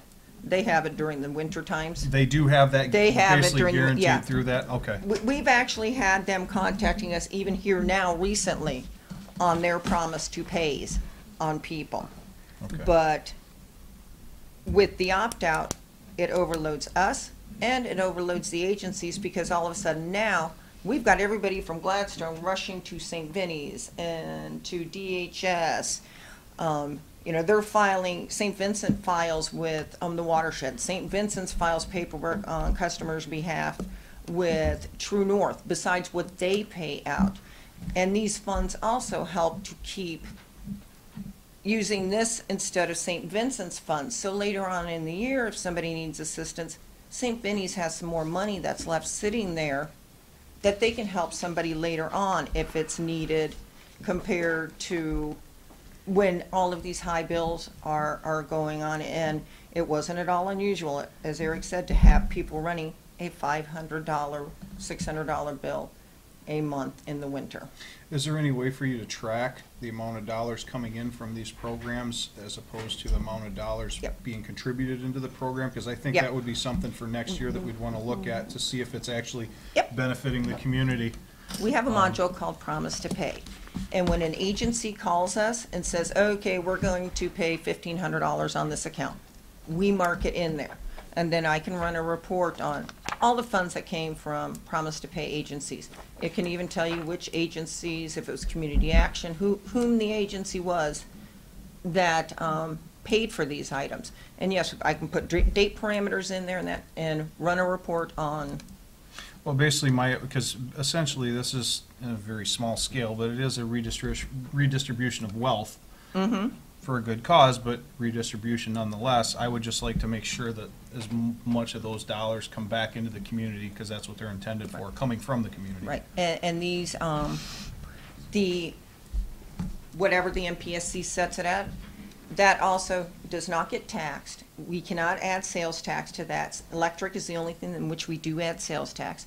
You cannot add sales tax to that, and you cannot penalize that portion if somebody hasn't paid their utility bill. You cannot penalize that portion, or I know it's a very small amount when you're looking at 97 cents for a penalty or sales tax, but those are things that we can't penalize.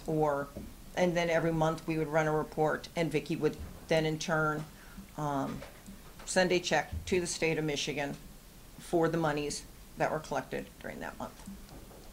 Do all these bills eventually get paid by the property owner then on the utilities when you put it on their tax roll then? Pardon? And if we have a contract with them, or the owner has a contract with his tenant, it's either the renter or the property owner. There's some that go off to taxes, and there's some that we never collect. I mean, I get the good cause, but that's why we don't want them to get so high.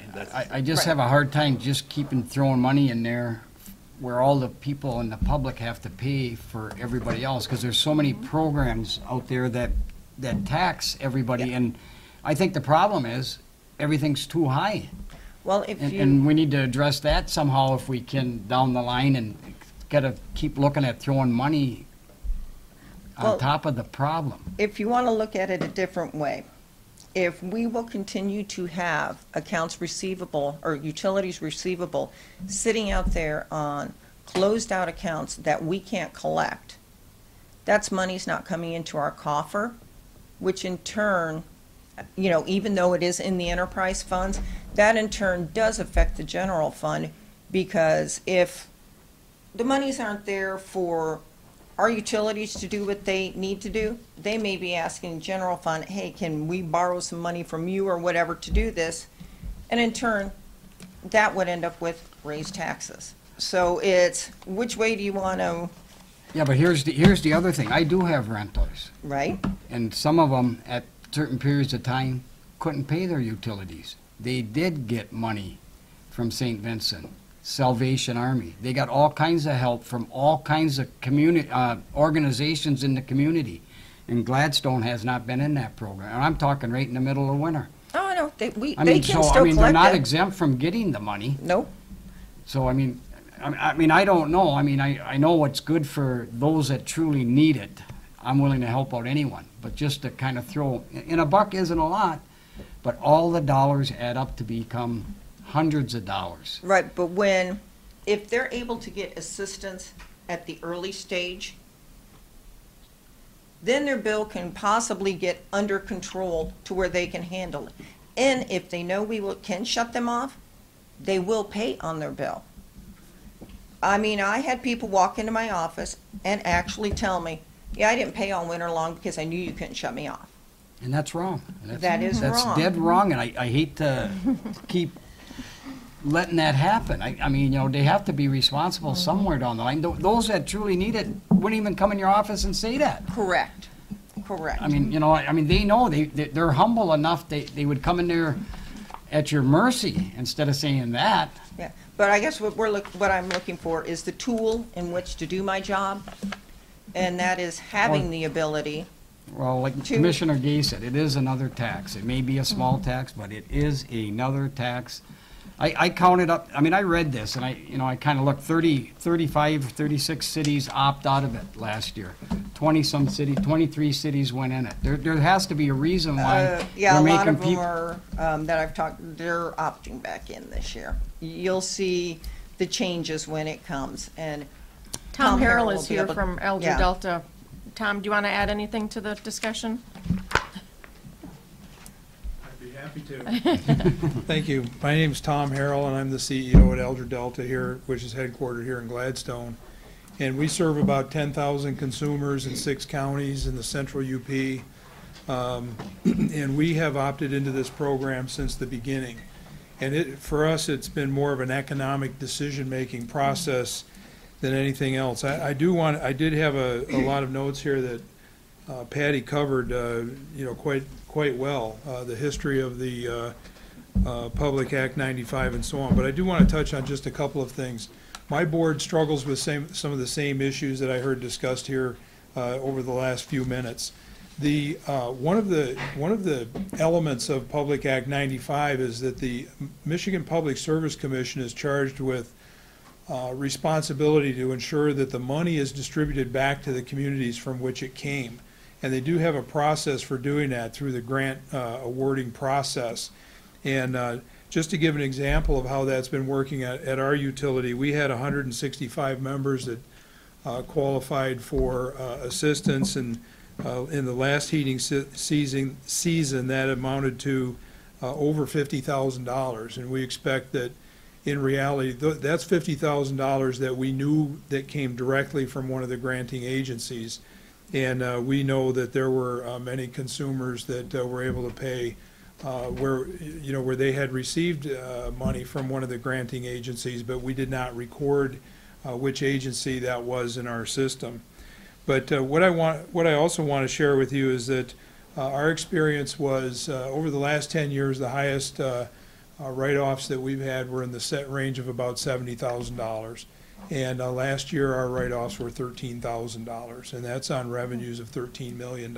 So, we've reduced that quite extensively or quite dramatically, in part because of this program. Because, as Patty pointed out, members, if you opt in, you collect the tax, members can qualify for assistance all the way through the winter period.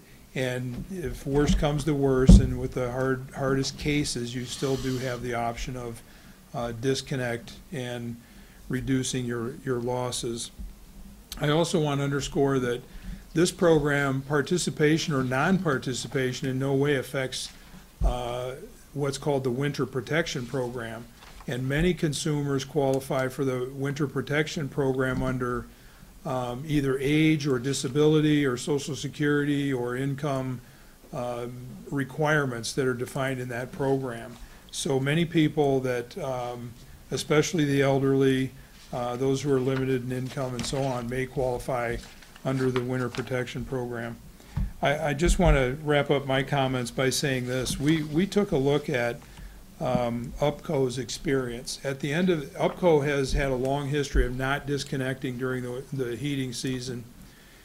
And their experience is that every April they have about 5% of their consumers that are up for disconnect. So we figured, Elder Delta, we took that as a typical experience here in the Upper Peninsula, and we figured out, well, what would be the operational impact at Elder Delta if we had a similar experience? And what we figured is, well, if we had 5% of our consumers up for disconnect, it would take our office staff 100% of their time for 6 weeks just to clear the backlog of disconnects, assuming they spent 15 minutes either making arrangements or whatever with each consumer that was up for disconnect. We also figured it would take 100% of our field staff. Let's assume that they were all scheduled for disconnect. It would take 100% of our field staff 3 weeks to do all the disconnect. And this is right at the time when construction season's beginning and road restrictions are on. So we've got two other really serious competing, events that happen every spring that we have to juggle around anyway.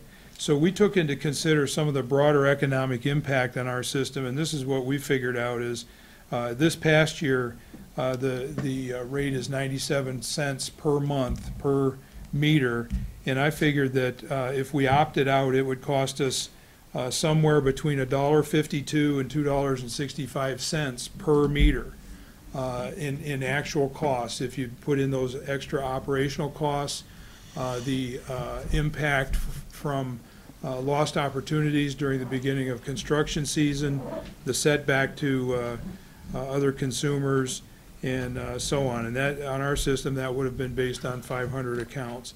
The other thing I took into consideration was the essentially what's called the moral hazard. You know, and that's not a term I came up with, that's something you hear, you do read about in the news. But it's kind of like, well, if we opted out and consumers know that there's nothing we can do if they fail to pay their electric bill for about a 7-month period, how many more consumers will just simply stop paying their electric bill? And there's some number, we can't know what that is, but I tried to accommodate that by saying, well, if UPCO's experience is 5%, let's suppose we had 4%, or maybe we went as high as 7% of our consumers did not pay their bill, either because of economic hardship, or maybe it's because they disagree with some other decision that we made, and they decide to just stop paying their bill during the winter time period. So that's how we came up with that $1.52 to $2.65 actual cost based on the 5% the 5% experience that UPCO actually had. And since Patty pretty much covered the rest of it, unless you have any questions for me, that's pretty much all I've got to add. Thanks, Tom. I've got a question for Patty. How much money do we lose right now because we opt out, and would we gain that back if we opted in?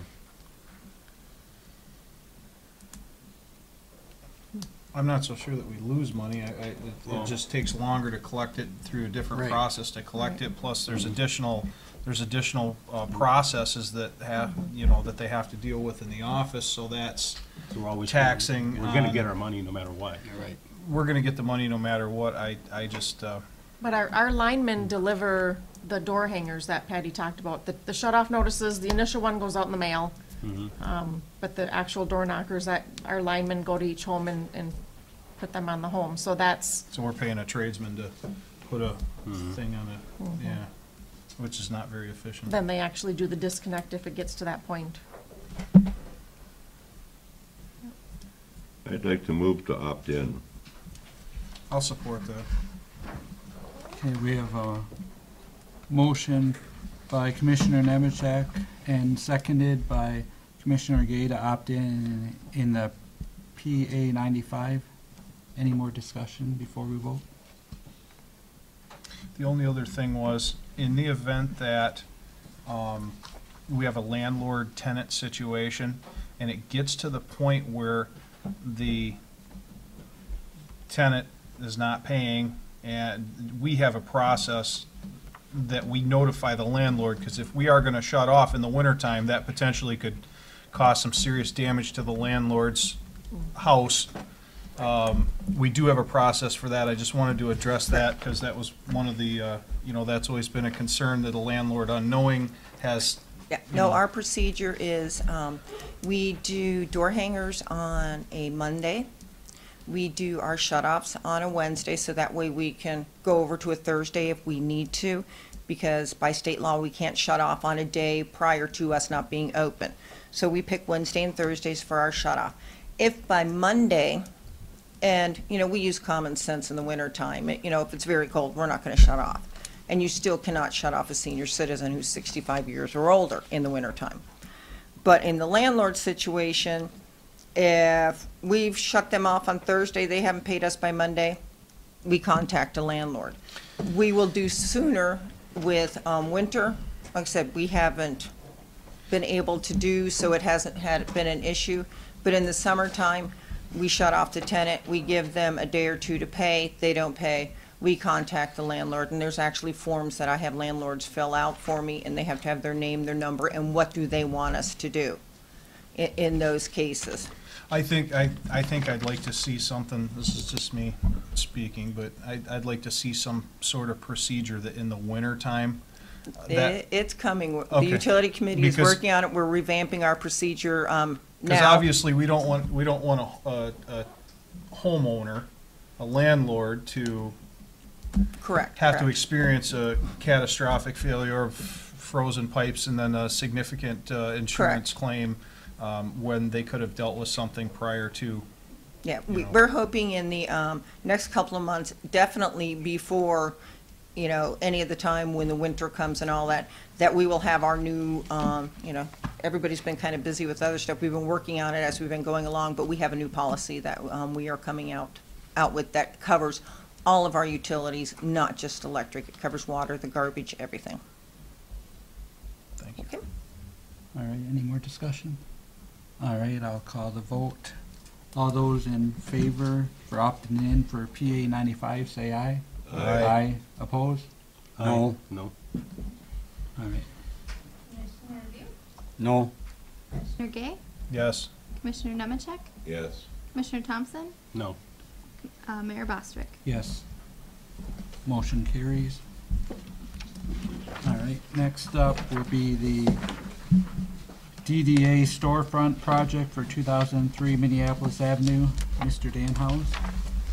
Renee?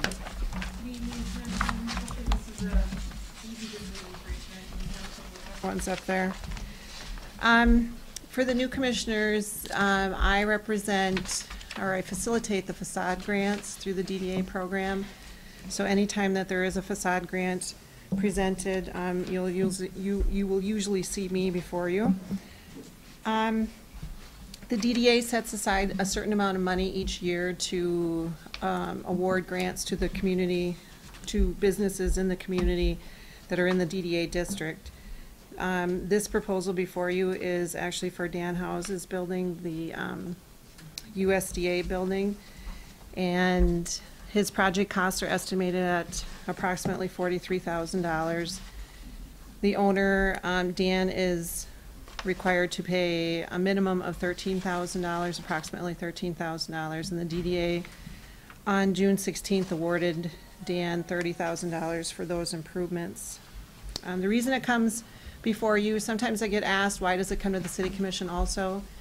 The DDA approves the project itself and what the project may look like. The commission has to approve the release of those funds. They are still held in the city's budget, so that is why this comes before you for approval. Any questions on the project itself? Which building is it? It's the USDA building. I saw the drawings that it was the other building. There was some pictures of the other building to show. Oh, this was gonna tie into it? Right. Oh, okay. Okay, thank you. Well, I'll move to approve funds for the project at 2003 Minneapolis Avenue in the amount of $30,000 for the project. Support. All right, got a motion by Commissioner View and a second by Commissioner Nemecheck to approve the fund in the amount of $30,000. All those in favor say aye. Aye. Aye. Opposed? Thank you. Motion carries. Thanks, Renee. All right, next is there any problem if we move the city manager evaluation to the end? No. After the city clerk comments? Nope. Oh, okay. Do you need a motion? So moved. Support. All right, we have a motion by Commissioner Gay and a support by Commissioner View to move Darla's evaluation to the end of city clerk comments. All those in favor say aye. Aye. Those opposed? Motion carries. Thank you. All right. Next up is the city manager's report. Just have a couple things tonight. If you notice, we have some new artwork displayed here in City Hall. I'd like to thank the William Boniface Center and the local artists for allowing us to display this artwork. It will be here at City Hall probably through mid to late August. We'll have a little reception and thank the artists personally, and then we'll go back to displaying the artwork from the local schools. So nice to have a little change. Last Wednesday morning, I presented in front of the Michigan Natural Resource Trust Fund Board. They are one of the funding sources for a non-motorized trail. We're asking $300,000 of them. Presentation went very well. There was 15 projects on the docket, so it was a good time there. So there was a question from the June 8th meeting regarding retirement age of city employees. They requested it be moved from 58 to 65. 58 is not a normal retirement age for city workers, so I just wanted to explain that one. The normal retirement age for the employees that have the defined benefit program is 60. However, if the employee chooses to retire prior to the age of 60, they take a reduced benefit. So that's up to the employee. And for the defined contribution retirement people, that formula is age plus years of service has to equal 65. But under defined contribution, there are certain rules of when you can withdraw that money at age 55 or age 59 and a half. So there are formulas for that. Just to notify the public, I've already notified the commission. Our cashier that's at the front window is, she will be off for 4 to 6 weeks for medical leave. So please bear with us. We are going to try to do our best to accommodate her absence. I'll leave it at that for now. I wanted to pass out, this is a handout I got from the MERS board at a recent presentation, just for all the commission and the two new ones specifically. There's some good information in here just regarding MERS itself, so I thought I'd pass that out for information. I'll give one to the clerk for the record. And just a reminder, second town hall meeting is tomorrow night. The sports park is not available, so we're going to hold it here at City Hall. We put an ad in the Action Shopper last weekend. Starts at 6 o'clock. So we'll be ready for that presentation tomorrow night. All right, is it? That's it. Okay, city commission and committee reports. The quarterly financial report fiscal year 2015-16. Vicki?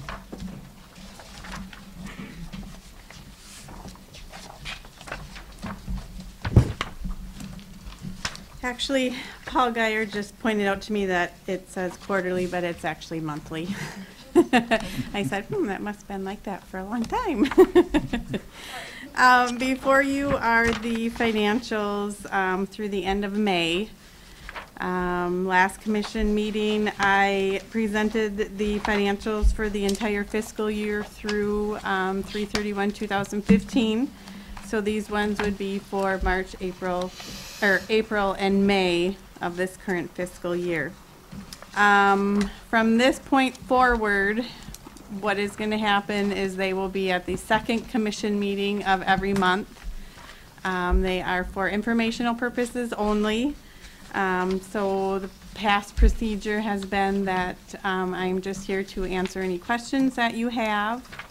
There's no need for approval or anything like that. So with that being said, is there any questions that you have on the financial reports that are in front of you? Is there any number on the report that's alarming to you in any way, shape, or form? You would tell us. It's pretty early. There's a lot of numbers in here. Yeah. I mean, it's pretty early in the Okay. in the fiscal year at this point. Okay. So it's been pretty quiet thus far. But thank you. mhm. No other questions? All right, thank you, Vicki. All right, does anyone have any board or commission reports? If not, next is public comment. So just state your name and your address. I hadn't, Steve Atkins, live in 16, Minnesota. Hadn't really intended on doing this, but on your opt-in and opt-out, understand it's going to make the work easier and understand it's going to save you some money, which means not a whole lot to me. What I heard was that, once again, somebody's going to dip into my wallet and take some money without asking me about it and putting in a tax on something that is not going to do me any good. It's not going to provide me with anything. It's not going to ensure that I have anything. It's not going to improve the quality of the water or whatever. If it's going to save money, you could take $12 times it by the amount of people out here that have an account, and you put the money in. And if it really saves money, then you're money ahead, and it doesn't hit our wallet. Now, that's a rhetorical question, because I know you're not going to do that. But what I heard is that without asking me, you're going to dip into my wallet for something that is not necessary. Now, whether it's a good idea or not, and whether I want to help other people is beside the point, and I'm not telling you how I feel on this. I'm just telling you how it looks to somebody else who doesn't really care about other people. I'm not saying I'm like that, okay? But that's how somebody else could look at this. They're going to look at it like, okay, they hit me again. They didn't ask. It's a tax. What am I getting out of it? And the answer is that person's probably getting nothing out of it. Now, whether this is really a good idea or not, I'm not passing judgment on it at all. And whether I'm going to complain about it or not, probably not. But that's what it looks like, bottom line, to most people. $12 a year, $100 a year, 10 cents a year, doesn't make any difference. It's just somebody else is sneaking into my wallet when I'm not looking. And that gets to be tiring after a while. I look on the utility bills from and all the bills that I get, and I see this add-on and that add-on and this add-on, and I'm paying extra so some guy in Cucamonga, New Mexico can get a telephone. Whether we should or not, I'll leave that up to you, but that's what it looks like to probably everybody out there. Not everybody. A lot of people out there are going to say, all right, there goes another buck out of my billfold. Once again, I didn't get asked, and once again, I don't have a choice. So you might want to think about that. Other than that, that's all I got. Thank you, Steve. Anyone else? All right. Next up will be the city commissioner comments. We'll start with Commissioner Nemechek. I don't really have anything more. Thank you. All right, Commissioner Thompson. I don't really have any comments, but thanks for coming out, and I like seeing the good attendance. I know when I sat out there, a lot of times only 1 or 2 people. It's nice to have more public getting involved and seeing what's going on, so thank you. All right, Commissioner Gay. I have 2 things. I actually agree with the comments. The only reason that this particular year decided that, PA 95 might be something to try is we've had discussion with our electric department superintendent as to the health of the electric fund. Anyone that's looked at the financials of the city knows that the electric fund is a very vital part of a lot of the things that we do as far as having access to dollars and facilitating capital purchases. Based on initial analysis, the number that has been established roughly 15 years ago of 1.5 million as far as a safe level of fund balance, cash in the fund for catastrophic repairs, natural disasters, et cetera, may not be adequate. So we're in the process of reevaluating that. At the same time, there's a ongoing work on a rate study for the electric utility itself. As far as the electric fund health, that's something that we really need to keep an eye on. If it makes us more efficient, in my opinion, it's worth a try. I definitely want to see what the results are of the amount of money coming back into the community compared to what was paid out. So it's worth but I agree. As I mentioned, it's basically just a redistribution of wealth thing, but in the long run, if it's something that we can utilize to become more efficient, and which is ultimately going to increase the health of the electric fund, I think it's worth trying. We can opt out again next year if we determine that it's not worth it. You know, and I would say that to keep in mind that all of us sitting here are also, you know, we do get to make the decision, but we're dipping into our own wallets too. The other thing I wanted to mention was the town hall meeting. I had heard that a lot of people didn't know about the town hall meeting. It was, you know, it was advertised. It was discussed at the last city commission meeting. We advertised it again. I was a little disappointed to see that there were only 11 people there. I'll give the, you know, public obviously the benefit of the doubt that a lot of people didn't know about it. People were busy, I understand, but these town hall meetings are set to inform the public as to the financial health of the city, the situations that we're looking at for the future, and frankly, the electric fund, the health and efficiency of the electric fund and our billing procedures are something that we need to keep in mind, especially if we get into a situation where we need to look at some cost-cutting measures, which, you know, ultimately will, you know, could potentially decrease the level of service with the, you know, from the city. We need to be as efficient as we can, and if this is something that can, you know, $1 now saves $50 later, it remains to be seen. I'm skeptical as well, but I'm willing to give it a shot for a year and see what happens. But I would definitely encourage people to attend the town hall meetings. We will be scheduling more as we go on. We are still waiting on some analysis we will not have for tomorrow as far as 5-year projections on the general fund balance and some other calculations as far as city services and essential services versus non-essential services. That'll probably be into July before we can start to disseminate some of that information. Definitely would encourage people to come out to the town hall. It's a more casual forum where dialogue can occur, questions can be asked and answered without having to be so formal as we are here. So that's all I have. All right, Commissioner View.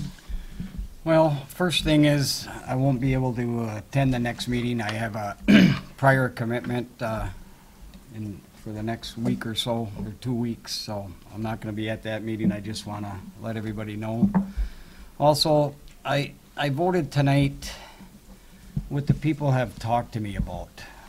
I mean, whether I was for it or against it, and it seems like it was the 4th time in the last couple of weeks that we went back at the public for increases to continue doing what we're doing, and we're ending up, as far as I can see from all my studies, we're not getting anywhere. We're just getting more and more people paying, and it's disheartening seeing that I mean, I don't see the direction yet, but I'm still learning, I'm still reading, I'm still trying to see how we can make it affordable for the citizens in the community, and the citizens actually have to contact me and the other commissioners. They mention it many times. You know, where do you want us to go with this? And my vote has an impact somewhere, but the things passed, I will support them from this day forward, everything that passes, because that's the proper thing to do, because that's the majority rule.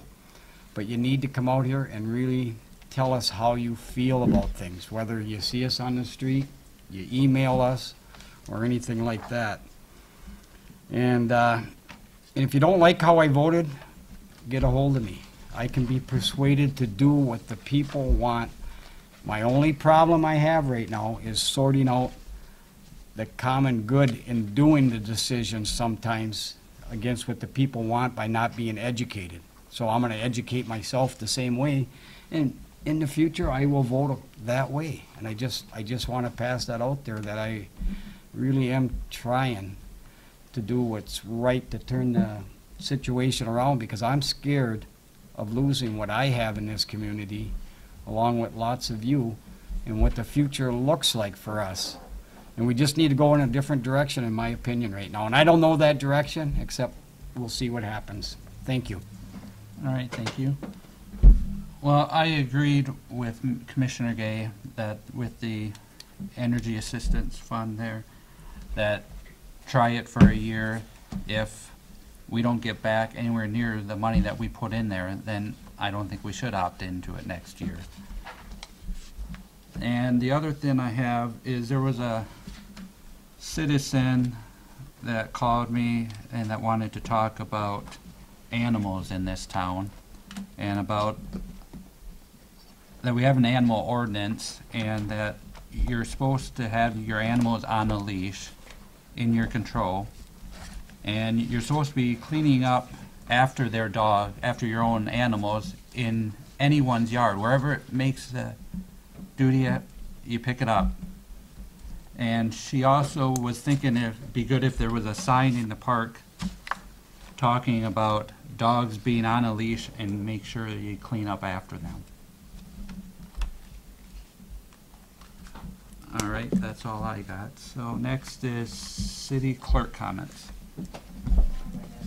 Not much to add other than, as I notified you guys by email, that I officially started my vacation today. So I'll be out for a week. I'll be back in the office next Tuesday. So Have fun. I'm leaving out of town officially tomorrow, so you can send me messages. I might reply. No. All right, thanks, Kim. All right, next we're gonna go to the city manager evaluation. So Darla has the option of doing open or closed session. What would you like? Closed session, please. All right, so now we need a roll call. Motion, and then I'd move that we go into executive session for the purposes of the city manager's evaluation. Second. all right, we got a motion by Commissioner Gay and support by Commissioner View. All those in favor? Now I'll do the roll call. Okay. Sorry. Commissioner Gay? Yes. Commissioner Nemechek? Yes. Commissioner Thompson? Yes. Commissioner View? Yes. Mayor Bostwick? Yes. All right, we are in executive session now.